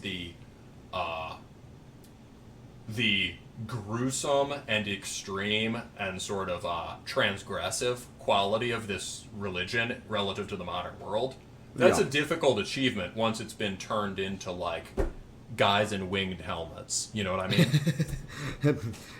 Everyone at my local grocery store with a Thor's hammer pendant. Exactly. So this guy gets something about Odinism. Right. So so let's listen to the first minute and a half of Odenblot opening up.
So that's really weird, isn't it? Well, it ends with a lead that's almost like off the Second Emperor record. Yeah. That's an Anthems to the Welkin lead, almost. Yeah, like Thus Spake the Night Spirit or something. Or is that Man Equilibrium? I don't know. Very flamboyant. But the beginning, I almost... The rest of the song is very mid-tempo. I forgot it rips so hard at the beginning. It rips so hard, and then it goes into that weird fucking punky passage that I find so interesting. It really kind of stands alone. And so there's this garage rock energy to this music that I think is important. I think that I think the research listening this guy does isn't Day Mysteries or, In the Nightside. I think it's like old rehearsal tapes, stuff like that. That's the energy that I get from this stuff, which is hard to recreate as a one-man project. Like actually listening to fucking Moon over Kara Share or whatever it is. Yeah, or voice from a tortured skull or some shit like that, you know? But I think that's one of the more charming parts of this, because obviously, you know, this is this very focused study of what makes Norwegian black metal, what are its constituent parts, but I think when he adds that little flair that he does in places like that, because that would not have happened, you know, in 91. It wouldn't have happened, but if we'd found a tape where it did, we would have just been like, oh, I didn't know someone did that. Yeah, it's not, you know, incongruous with the stuff around it, but, oh, okay, so this isn't just a recreation. There's some more personality in here. And I think those are the strongest parts of this record, is where it gets more idiosyncratic. And in addition to this very, like, dedicated study of that style, let's fold in some other ideas, some ideas that are, like, plausible for the time. Yeah, you know? plausible, exactly. Do you remember Forgotten Woods? That's a band we should talk about sometime, right? It's like they were kind of enjoying a revival when we were coming up. Yeah. But Forgotten Woods had that kind of... The melodies are very different. If anything, Forgotten Woods sounds a lot more like the kind of stompy oi stuff that's big now. Yeah. But like, the kind of very punky with... very directly punky sounding thing. It's a little like a thing they were tapping into. Yeah. But way more, you know, yeah. So I guess, you know, if I'm going to say, like, the limitation of this record, which I think Odenblad's an example just because it's a good track as the more than the sum of its parts. But, like, there are some slow riffs on the back end where it's like, you could change it out with another Norwegian black metal riff and it would sound the same.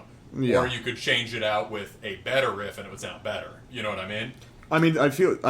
I guess, well, I guess the weird thing that I'll say is, like, this is definitely a case where this is a record that it's like, this is good music.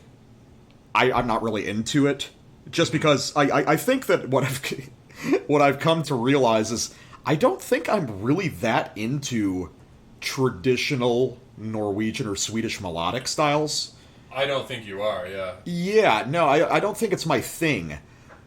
But I'm not going to sit here and say that I don't like this. It was a pleasant listen. I just know that it's for an audience that isn't me. And I try to be careful about that because I know I've got idiosyncratic taste, and you know I never want to steer people away from something that I know is good. And this is very good. I think you do like all the big second wave bands, but so does everyone. Exactly. Yeah, you like them because they're like undeniable triumphs, right? It's like, yeah. But it's like, I mean, when it comes down to it, like basic Swedish black metal, like for instance, like Marduk is something that is fun when someone puts it on.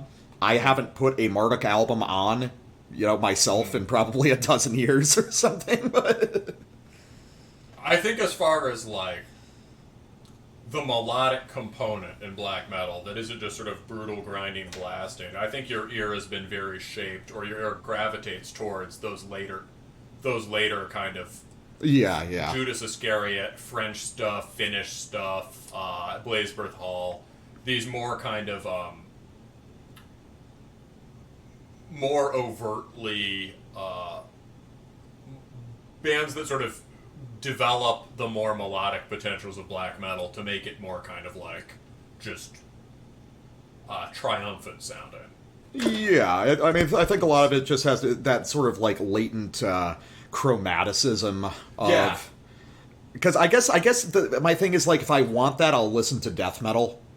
You know, that's it. Yeah. So we've talked about this before, and I think I now have a much clearer side of what it is. Yes. That totally makes... Because you're a death metal guy. And so if you want that, there's this kind of brutality built into even the melodic ideas in Norse and Swedish stuff. Yeah. Which is just, you'll listen to death metal if you want it. Yeah, exactly. I think that is kind of the crux of it for me. But I totally get it. Yeah. Well, let's get to some of your samples. What are you reading into this? I've been talking too much.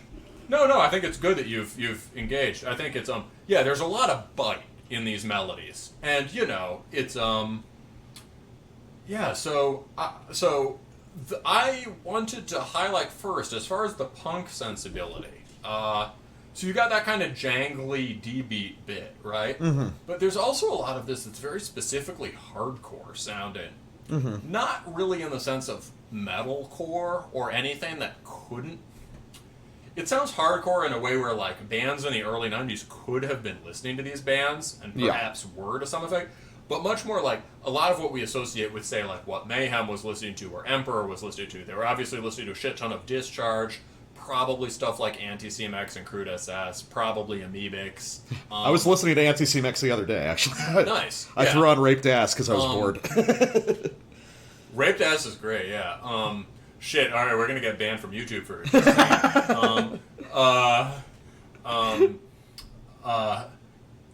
So really, so to get you on track, really, you're talking about, to split hairs, what we think of as hardcore punk. Exactly, You know? which is somewhat different from D-Beat or Crust. So let's go to this bit in The Hammer Will Be Raised. Alrighty. Yeah. Let's give this one a try.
So that's like a hardcore breakdown.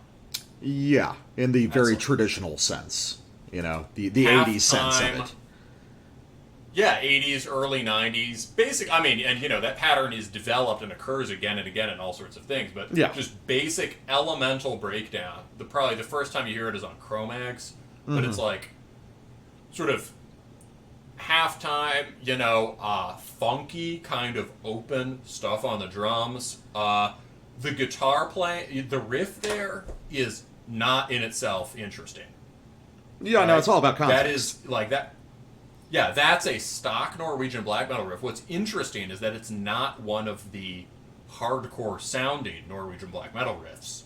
Mm-hmm. He's like, he's taking this sort of like nasty chorded riff that you would usually play over a blast beat, and that he does at the beginning of the song, and just sawing it over this kind of archaic breakdown. Yeah, I mean, I think at this point it's, I think so much, the rhythmic vocabulary of black metal has developed so much. I mean, it still has room to improve, but it's developed so much, especially over the past 20 years, that I don't think, unless you're just like obsessing over it, that you can extract. Obviously, there was punk influence and hardcore influence in early black metal, but we've got such a refined sense of it now. I think it's very hard to go back to a time before it. You know what I mean? Oh, no, sure, absolutely. It's just like a different level of... Again, if this had been some old demo one of us had found at a record store or something, to be like, oh shit, this is like 1993 black metal or 94 black metal that sounds like Chromags, right? Like, somebody could have done... there are breakdowns in Mayhem that actually... Yeah. That's the only other band... I mean, Freezing Moon has a breakdown. Yes. No, you're right. Mayhem specifically has that kind of effect in it, and it's easy to forget because there's so much more going on over them. It's like, solos or dense riffing or whatever. Yeah. Yeah. So I guess this really is, that's like a DMDS thing too. But also, do you hear how punchy that bass drum sound is? Yeah. I mean, this is a really hot production job. Like, possibly too hot. I've got issues with it, but I'll get into that a little later. It's is that a drum machine or just drumming? That's almost certainly a drum machine. This is way too precise, and way to take advantage of the fact that it's a drum machine to make it sound brutal. You can tell, honestly, the easiest shortcut is the cymbals. Like, the cymbals are going to sound more mechanical than anything else pretty fast. Just because when you're playing them live, you get so much variation on, like, the angle of attack and the velocity. It's very transparent when cymbals aren't real, unless you have a great sample library. But it doesn't really matter one way or another. I don't give a shit. If, No. I mean, I think it's worse when bands try to cover up using the drum machine. But this guy's taking advantage of that fact to make extremely just punched out hits on the drums. Yeah. So one feature of that you might have missed on the way into the breakdown. There are 2 trem riffs, and those are, song structure-wise, doubles of each other. Yeah. But they are different riffs. And a thing this guy does really well is, as far as sort of advancing the songwriting on a granular level, is there's very little, like, 4 of this, 8 of that on this record. Sometimes it's just one riff into another. Sometimes you get 2 reps into another. They're not through composed songs. Sections will repeat, but it works so that these what are often individually relatively stock riffs accumulate this intense more than the sum of their parts vibe. And so this is probably the closest to, maybe, aside from maybe the sample you picked at the beginning, the some of the most sort of epic or classically heathen barbarian sounding parts on the record. Yeah. And it's just got this really strong sequence of riff. So this is from May Our Ships Set Forth. All right. Well, there you go. It says it all right there, doesn't it? Yeah. Let's give it a try.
I'm surprised you read that as so distinctly Viking, as I don't get quite that same essence, I don't think.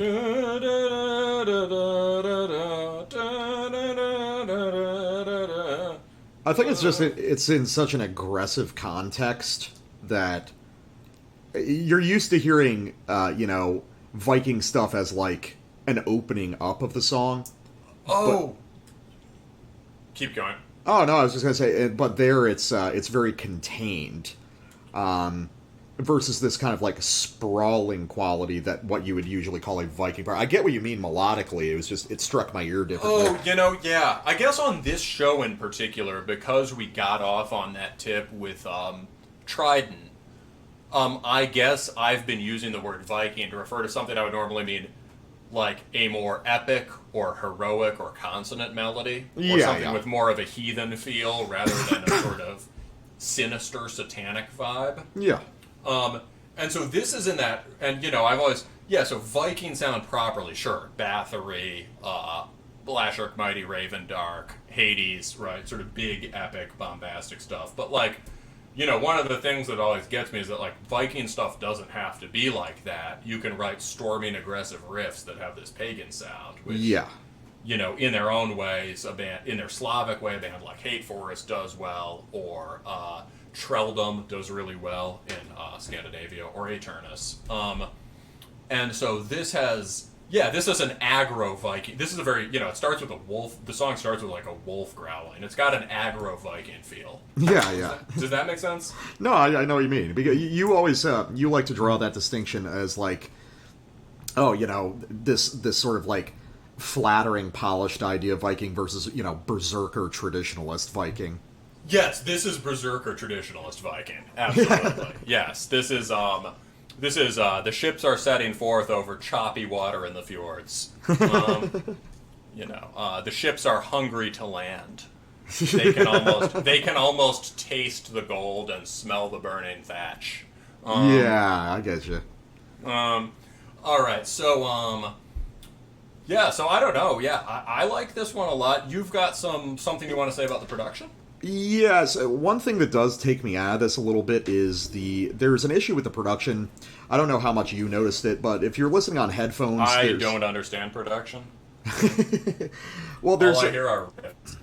There's an issue I think it's mostly on the first half of the record. I don't know if something changed, but there's sort of a wavering volume issue within the production. I think that it might be because of like overly aggressive side chaining, but you'll get this effect where it's like, and I don't know where it's located exactly, the side chaining, but instruments will kind of like fluctuate in volume, just these little kind of micro stutters up and down, and I just found that a little bit distracting. I'm sure this is like a home production job and he's kind of figuring it out as he goes, but that was something that was weird and distracting enough that I had to make mention of.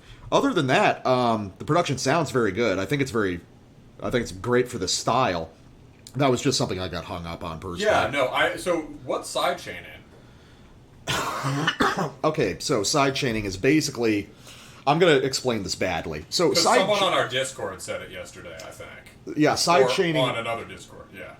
So side chaining, for instance, you'll see it most often in kick drums, where... For instance, a kick drum fires off, and it has this very low frequency in the waveform. Side chaining, let's say it's competing with like a gurgly, brutal death vocalist. Sometimes that guy's gurgles are going to slip into the frequency range of that kick drum. Side chaining basically means that it's going to play the kick drum at normal volume, and then once the gurgle invades its frequency space, it'll drop it down in volume. So it makes, in theory, it makes the music sound less cluttered. Like, the vocals were already going to be there occupying that space, so it doesn't really matter if you lower the volume of the kick drum at that moment. But it's kind of a delicate thing. If you tweak it too hard, like your attack and release settings aren't good, you can get that kind of strobing effect that I'm talking about. So is he side chaining to prevent the vocals and guitars from cutting into each other? I think because they're that's what both it is. Very high. Yeah, I think there's I don't think it's the vocals. I think it might be on the guitars. It was hard for me to tell because it kind of pops up and down, which is, something that's just going to happen over the course of a song that's invading all these different frequency ranges. But I think, if he just tones down the side chaining, I think that would deal with that problem without too much trouble. Yeah, the more you know. Nice, excellent, okay. I mean, I think also I agree that the overall idea for the sound is really good, because it captures the crisp and cold quality of Norwegian stuff, which again is one of the things that has not been preserved in a lot of the cult scenes after it. Mm-hmm. And it does it without it does it to a very intense degree, but without producing the kind of I guess it's debased substitute in subsequent cult black metal, which is sort of ear-splitting feedback. Or, ear-splitting high-end, treble. Well, yeah, everyone forgets all the classic second wave albums have good production. That's just... Yeah. The rawest it gets is probably the first Burzum record, and apart from that, it's mostly clean. It sounded raw to people because it was being made it was being made to be more organic and just to have different qualities to it. Yeah. They cared about it, yeah. So this has a very... it has a listenably cold guitar tone that is I wouldn't say it's easy on the ears, but it's not like some demonstration in like, how much treble can you take kind of thing. I think it's solid, and I'll follow this guy. I'm interested in how he kind of expands on the ideas. I'd like to see him work with some of those kind of odd exterior influences that he's playing with here and there. And I think if he just kind of takes what he learned off this record and takes some time and applies it to the next work, we could get something really great out of him. Yeah, agreed. I'm excited to see where this goes. Also, just real quick, I love the chug parts. Okay. More chug parts always. More chug parts. Well, speaking of chug parts, we'll take a quick break and we'll be back with our last record of the night. All right. How's it going? Connor here from Oncology, and you're listening to Terminus. All right, so our last record of the night to ruin our pattern of kind of throwback black metal. We've got Encephalic's Exalted Perversity. So I set up front this a two brothers actually project from Spain, doing pretty straightforward brutal death, but with a really interesting sense of melody and guitar technique. And to take it from the top, I always like to consult you as reacting to this brutal death stuff. What did you think of this one? I liked it. I don't know where I would rank it for this year. I mean, obviously, top for me is still Induced. Number 2 might be Nihil Obstat, which I think I forget about because the cover art I don't like very much, which is dumb, but that's how music is. It's like, I did really enjoy the Nihil Obstat, and I need to go back to that. But this is definitely up there, especially, Nihil Obstat's more like death metal. This is brutal death, but heavily slam influenced, right? Is that right? I think that it's not as distinct anymore. I don't think there's a whole lot of like full-fledged slam passages. But no, there aren't like very many there aren't slams here. Yeah, I mean, and then beyond that, slam has kind of cultivated its own guitar technique. What I think this is really descended from is a one-man project called Insidious Decrepancy from Texas, who he wasn't huge, but if you're into brutal death, you'll know it. And he kind of pioneered, sort of alongside Putrid Pile, who we covered way early in the days of the show, this one-man drum machine kind of techie brutal death stuff. And this is kind of in that same lineage. It's less technical than Insidious Decrepancy, but there's a similar kind of songwriting idea at work here, where it's a little bit spazzy, but there's a definite through line. These are songs that you can follow, Oh, yeah. Relative to a lot of this stuff, I hear it's not very spazzy at all. It looks like these are 2 guys, is that right? Yeah, it's just 2 brothers. Yeah. They're, and it's, so I find this very, it's a very sort of smooth continuum of what it's made out of. It's a pretty sort of homogeneously flowing kind of, very complex but grooving, obsessively repeating rhythmic ideas that will have these melodic moments laced into them. I think it's all very low end in a very satisfying kind of bang your head way. I think there's like a secret accessibility to this record. Yeah, there are a lot of catchy parts. Yeah, no, I think that, we were talking before the show, we had talked about with that Cranial Contamination album, how do we bring brutal death and its kind of elaborated techniques back into the fold of death metal? Well, this kind of provides a clue. This is very, in a sense, straightforward brutal death, but it's incorporated a lot of guitar technique ideas from stuff like Ulcerate or, Deathspell Omega, just kind of expanding the musical palette and, just expanding the vocabulary. There's more options to say different things. And as much as I enjoy, this just incredibly single-minded and brutal stuff. Obviously, if we want to expand, we have to expand. Yeah, and the kinds of brutal riffs it has are ones that are, I think, not as... They're definitely technically demanding, but a lot of them are this kind of pretty satisfying, almost like the Chrysian stuff we listened to the other week. It has this kind of satisfying note to pedal point, chuggy, kind of grooving vibe that I think is some of this stuff doesn't have that, but yeah, the way that this uses the parts of brutal death metal that certainly don't really sound like OSDM, but I think the sense of why they're cool is more communicable. Mm-hmm. You know what I mean? Yeah, I think this does not have that like searing, hyper abrasive quality of something like Insalubrity.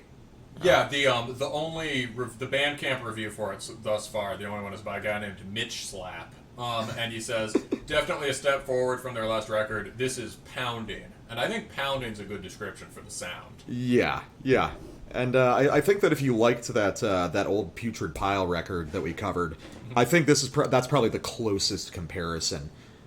This is not as OSDM informed, but I think there's a lot of similar things going on. But let me open up with a sample. This is off the second track, Tea Killer. All of Encephalic's tracks are unsurprisingly themed around a single serial killer. So this is about Graham Young. So let's try this one out. Let's just listen to kind of the back end of Tea Killer.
Kind of ulcerating part on here, right? Yeah, there's parts dotted around, I think, most of the songs, these sort of like textured, almost kind of jazzy chord ideas.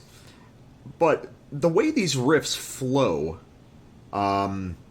is very distinct from most brutal death metal, because one, these are long fucking riffs across this record.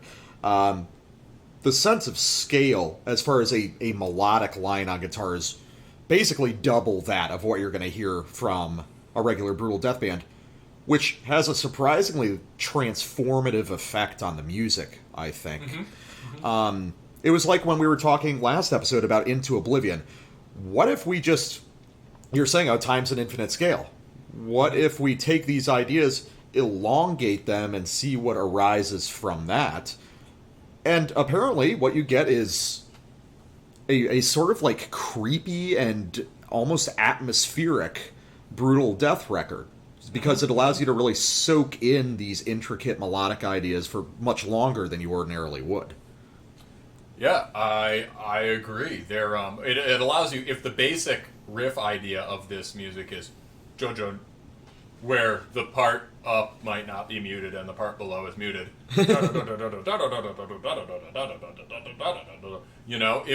if it's like that, this sort of pounding downbeat thing, well, if you extend that twice the length, you can write something that's more than a microcellular phrase. You can write a melody. Yeah. I think the blending, I think it's all blended really well. There's nothing that's like,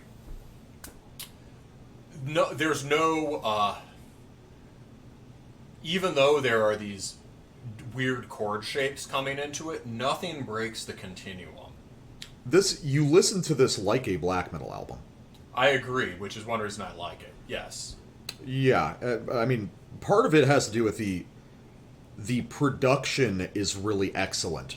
Perhaps not in the way that we usually think of it, but it's perfect for the style of music. This very, like, it's muted and it's kind of boxy and claustrophobic, but in the right way.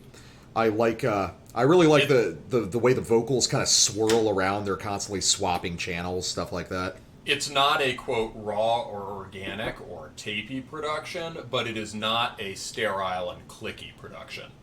Yeah. It's taking advantage of the kind of studio sound that brutal death bands use to make something that's pretty, like, that's, like, actually heavy and that's immersive.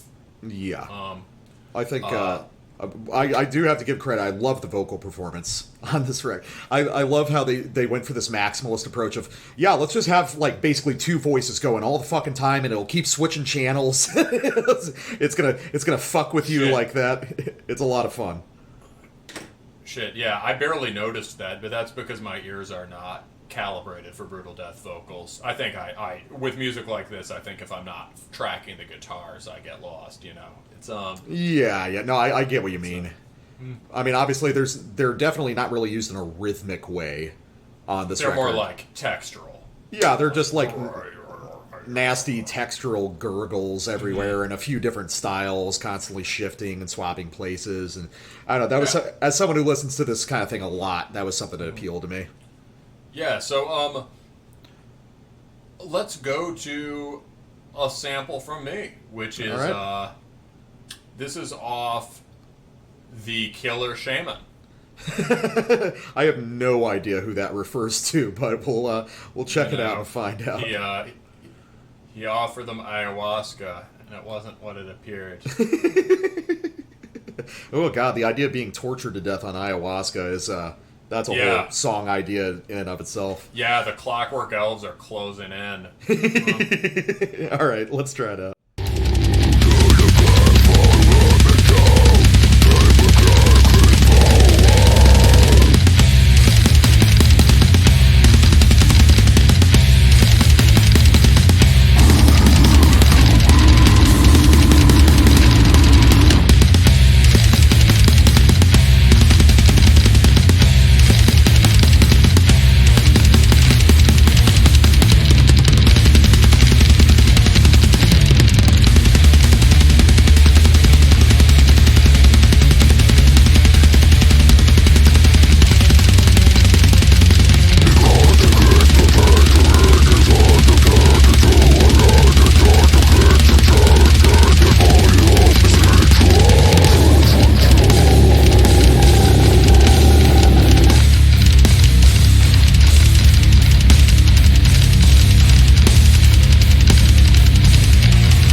Oh, that's so sad. I love how they keep reusing that little descending micro phrase, which is like it's a standard brutal death phrase, but they pull it off.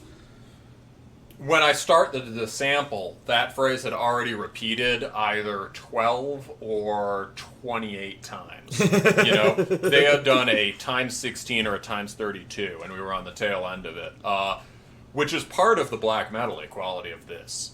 Yeah. You can, and because they're playing these so fast, you can repeat them a shit ton. So it spills into that cool kind of wonky bit. And then, how would you describe the part with the trem leads, because the single string trem leads? Because that, in other hands, that's very catchy, and in another context, that would almost be epic. I think really what it is this reminds me a lot of like newer cryptopsy stuff. I can hear that. Yeah, it's simplified to a degree just because there's very few people that can even think of pulling off new cryptopsy. But the kind of like granular effect of these micro phrases stopping and starting, and just this like tortured rhythmic energy to it. Yeah. You know, these anxious fucking phrases like you slam into the blast and then you just stop it after 2 seconds. You have to be right on the fucking mark with it for it to hit correctly. I think that's probably the closest comparison. I think of this as because Cryptopsy always has those medieval melodies tucked away in their music. Yeah, and also a good way of making kind of skronky melodies that sound good still. Like, that was kind of a skronky medieval melody, or it was like a gothy Swedish riff, but skronked out just a little bit. Honestly, that's almost a thing in Slam to Brutal Death, is if you half time or half tempo a lot of the melodies of these crazy tremolo riffs, they're basically like kind of a chromatic play on sort of medieval melodies. I mean, obviously that's all over Brodequin,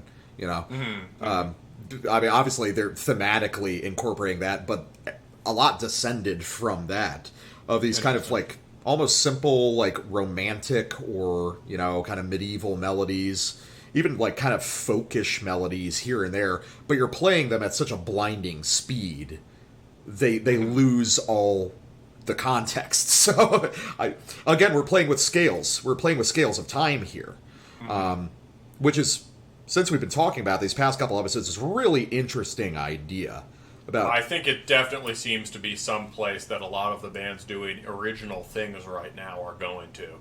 Yeah, like let's just we've got this huge encyclopedia of melodic ideas and melodic fragments and phrases built up over 30 years of extreme metal. Let's stop just playing them the same way over and over again. Let's see how we can just draw them out or compress them and transform them as a result. Or rhythmically chop them up in the way that Trident does. Yeah. And it's, it's like, and that affects, as you've been saying here, that affects the shape of the melodies and changes the possibilities, as it does with Into Oblivion, right? Mm-hmm. Where suddenly just this whole range of different kinds of melodies opens up. And it's like, it's a shift from thinking of, and at the root of the Into Oblivion melodies, although there are tons of strange harmonies and stuff, at the root are fairly familiar interval ideas, right? But if you're thinking of melodies just in terms of bass chords and intervals with relatively set rhythmic structures, you're missing half the possibilities for them, or more. Yeah, I mean, the origin for a lot of these ideas, even though I'm not like a giant fan, would be Gorguts. The idea of, on Obscura, the idea of, let's divorce ourselves in a death metal context from the idea of notes and intervals and make riffs based off sound, purely imagined sound. Obviously, you're playing a melodic instrument, you get a melody out of that, but the sort of thought experiment involved in that gives you substantially different results. You said that about Trey's soloing, too. Trey Azagthoth from Morbid Angel. Yeah, Trey, well, I mean, Trey's getting it kind of secondhand because Trey is all based around Jimi Hendrix. Yeah, you were saying that. Also, with those smeary skronk riffs in None So Vile. And, that's, Cryptopsy also kind of does that. Yeah, no, I mean, Cryptopsy is... Well, I mean, Cryptopsy and Morbid Angel both are rooted in kind of theatrical guitar music of the 60s and 70s, as well as classical music. Mm-hmm.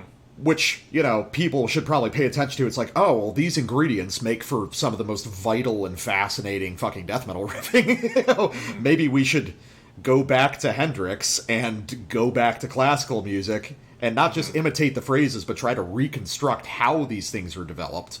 And you get something really interesting. So. Yeah. So, your next sample? Yeah, sure. This next one is a good example of this band having a really refined sense of brutal death metal convention. Everything you're going to hear, well, almost everything, apart from the long tremolo riff, is going to be sort of stock stuff that other brutal death bands do. But there's such a sense of timing and pacing and sort of top-down construction of these songs that you get something way more effective. So let's listen to this off the Vampire Killer.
retarded. That jun jun jun jun jun jun Yeah. jun jun jun jun jun. Yeah, that's cool. That's a stock. That's a stock riff. I've heard that riff in fucking 100 albums, man.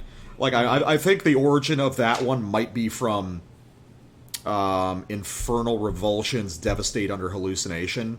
I think that might be off "Deep Down Human Being" or "Lock to Rot." But they pull it off simply because, you know.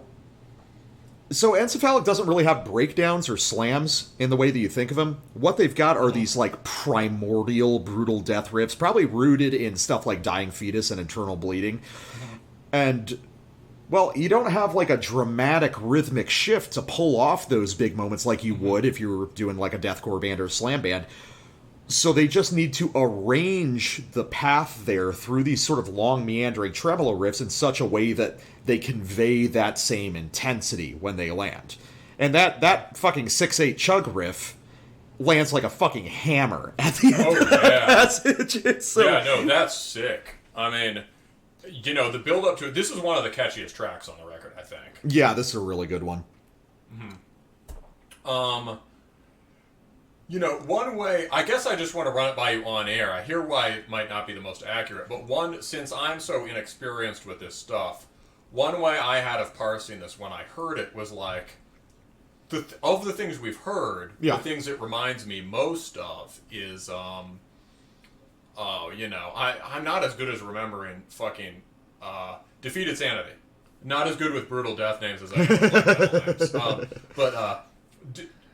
You know, so we loved that Defeated Sanity record, and what's unique about them is that they have this very satisfying low-end bludgeoning with a lot of catchy parts that, although they break it up in interesting ways, it can form just this morphine continuum of aggressive, this morphine continuum of satisfying low-end bludgeoning. Yeah. And this, to me, seems like a streamlined, more kind of less jazzy, I mean, Defeated Sanity is high art. This is a more punchy, listenable kind of like, I mean, Defeated Sanity is also very listenable, but this is a more streamlined version of that, it seems to me like. Yeah, I mean, an underground version of it. I get what you're saying.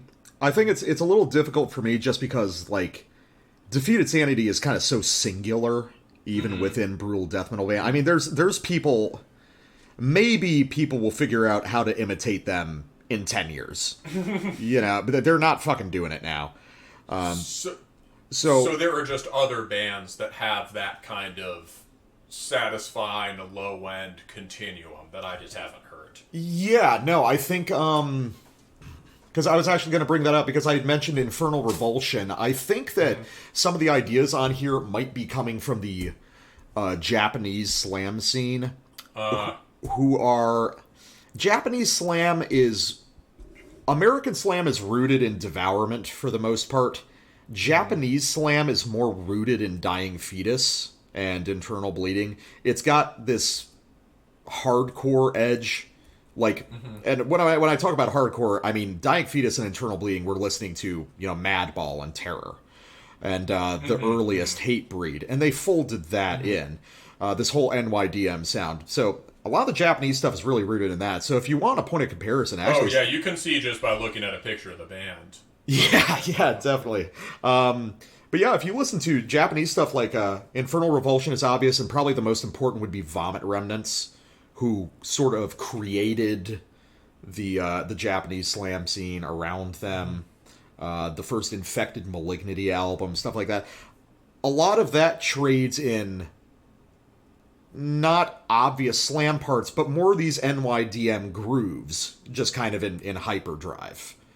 So I think that's probably the easiest point of continuity for you. That's probably something I would like, right? Oh, yeah, dude. Like, Internal Bleeding is... I mean, they're your new favorite band. Like, you would fucking love it. You want just, like, the essence of, oh, this is old school death metal, and then you just chuck a brick of, you know, late 80s, early 90s tough guy hardcore into it. And, yeah, it's fucking awesome. Oh my god, this band is scary looking. Which one? Internal Bleeding. Oh, yeah, dude. Yeah. They are the nicest guys in the world, actually. I'm sure they are, but it's a very good band picture of them just looking like psychos. Oh, yeah. Well, yeah, I mean, they're just fucking nasty Long Island dudes, you know? So, what's your last sample that you got? I got a Milwaukee Butcher. I think this is maybe the so this is actually the one where the first riff is the end of a 16 or 32. Although I'm sure something similar was going on with the Killer Shaman. Yeah. But to me, this is another. You can hear the long melodic line thing. Oh yeah, I really like I think there is a dramatic slowdown here, kind of a halftime thing. Yeah. And it's more like a big chug riff in other death metal than you would normally get on here, but still very brutal death. I think this one is one of the more straightforward songs here, but it's very catchy and cool. All right, let's check it out. Okay.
That's heavy. Yeah, haha, 6/8 chug riff, go blurt. But that like we were talking while we were playing that. Now that reminds me of Defeated Sanity, because a lot of Defeated Sanity, especially like Psalms of the Moribund or Chapters of Repugnance, will you'll have like on their breakdown riffs, they'll be like you've got the stupid part of the riff and then the smart part of the riff.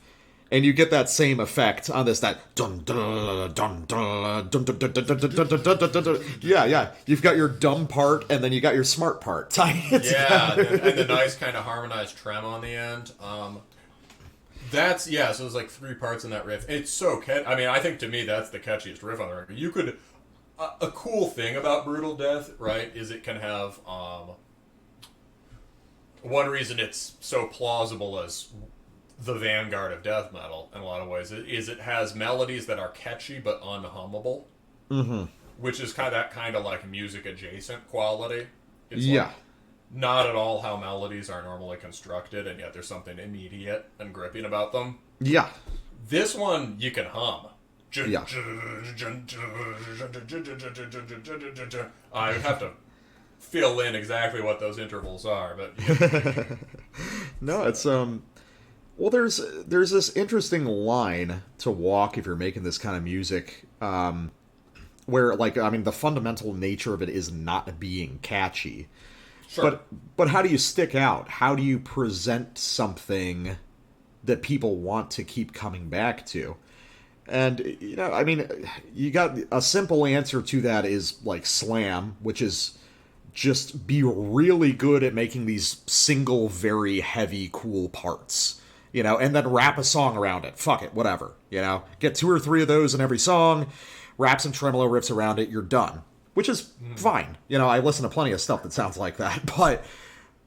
But if you want to take this, like, more critical eye to the style of music, and you want to present it as something that matters and something that we can learn from and we can kind of grow ideas from, you have to get invested in the tough parts, which is making tremolo riffs that matter. You know, and, you know, I mean, part of the issue is when you're operating at these speeds and this level of complexity, it's really fucking hard. It becomes more and more difficult to make something that makes sense and is vital and repeatable to an audience. It's kind of, it's a style of music that's kind of in a prison of its own making. I think you've said something similar. You know, we've increased the speed and the technicality of this style. That you've got this like vanishing point on the horizon where it's like, how the fuck do we, what do we do with this? How do we get it back? And it's like you're saying, well, this band might kind of provide an idea. I like how you say in the notes, it was like, I mean, if this had a different cover art, you know, people would listen to this. Yeah, if this had a different cover art, people who listen to just death metal now would hear this and be like, my God, this is so heavy. Where did it come from? You know? So we're not supposed to have the kind of cartoonish display of dismembered corpses in a basement? You know, I mean, the funny thing is, a lot of trendy death metal records do have covers kind of like that. Yeah. But this one is just, you know, it's just pretty grotesque, right? You know, you can't, there's nothing that's been,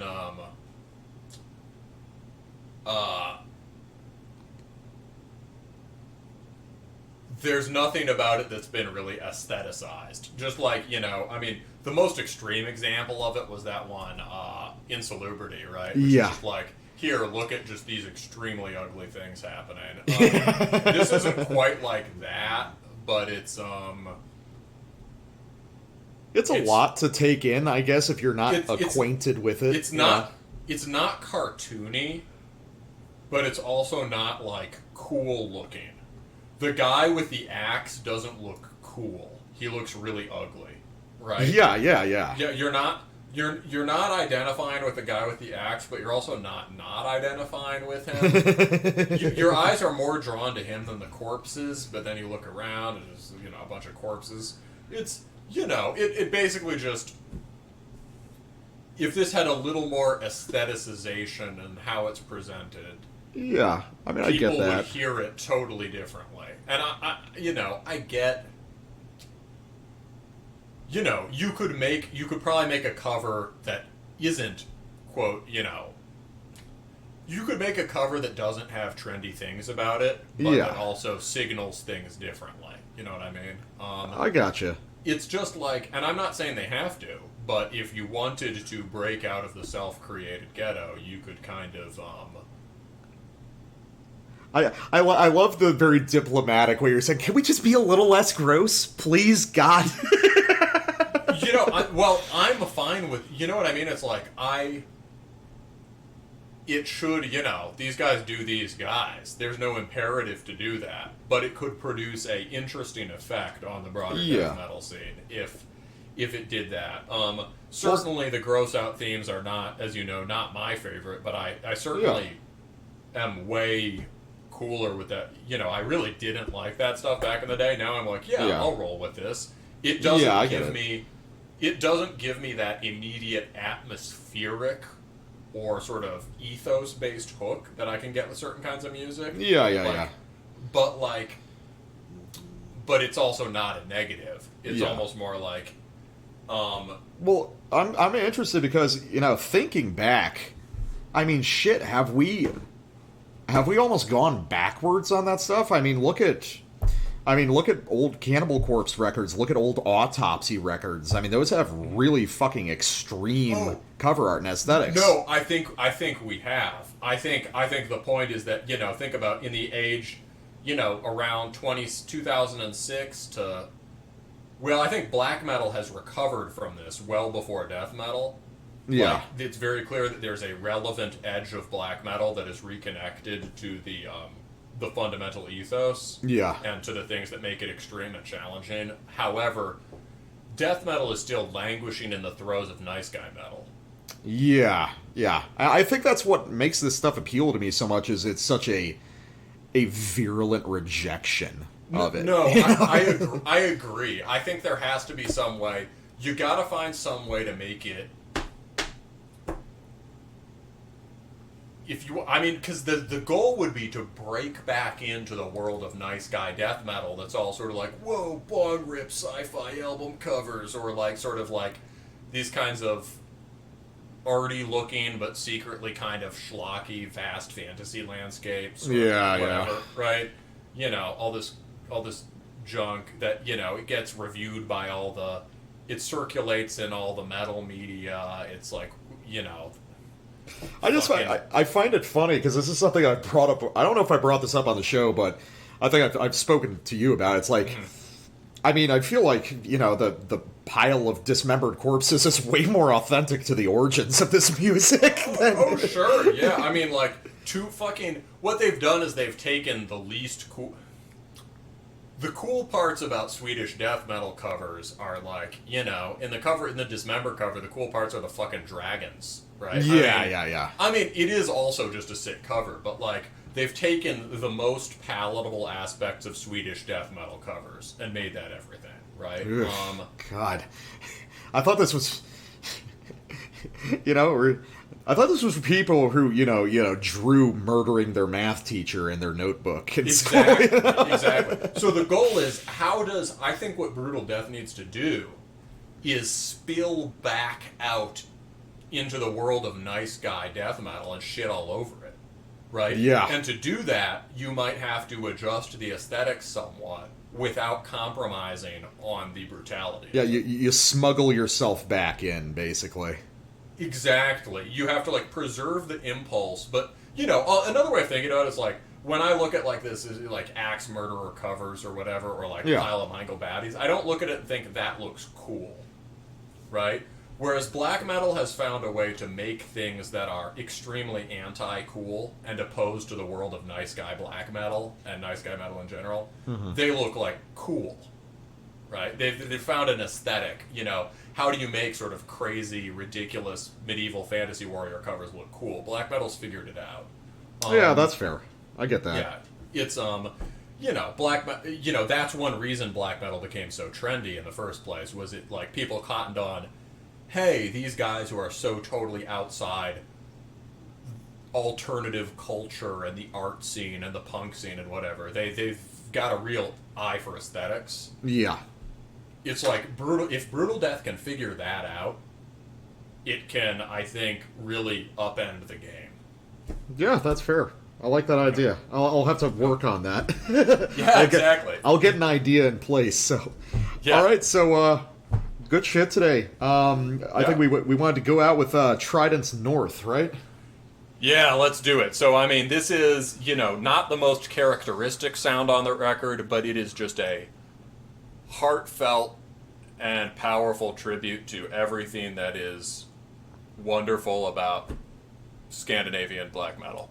All right, let's do it. Thanks a lot for listening, guys, and we'll see you next week.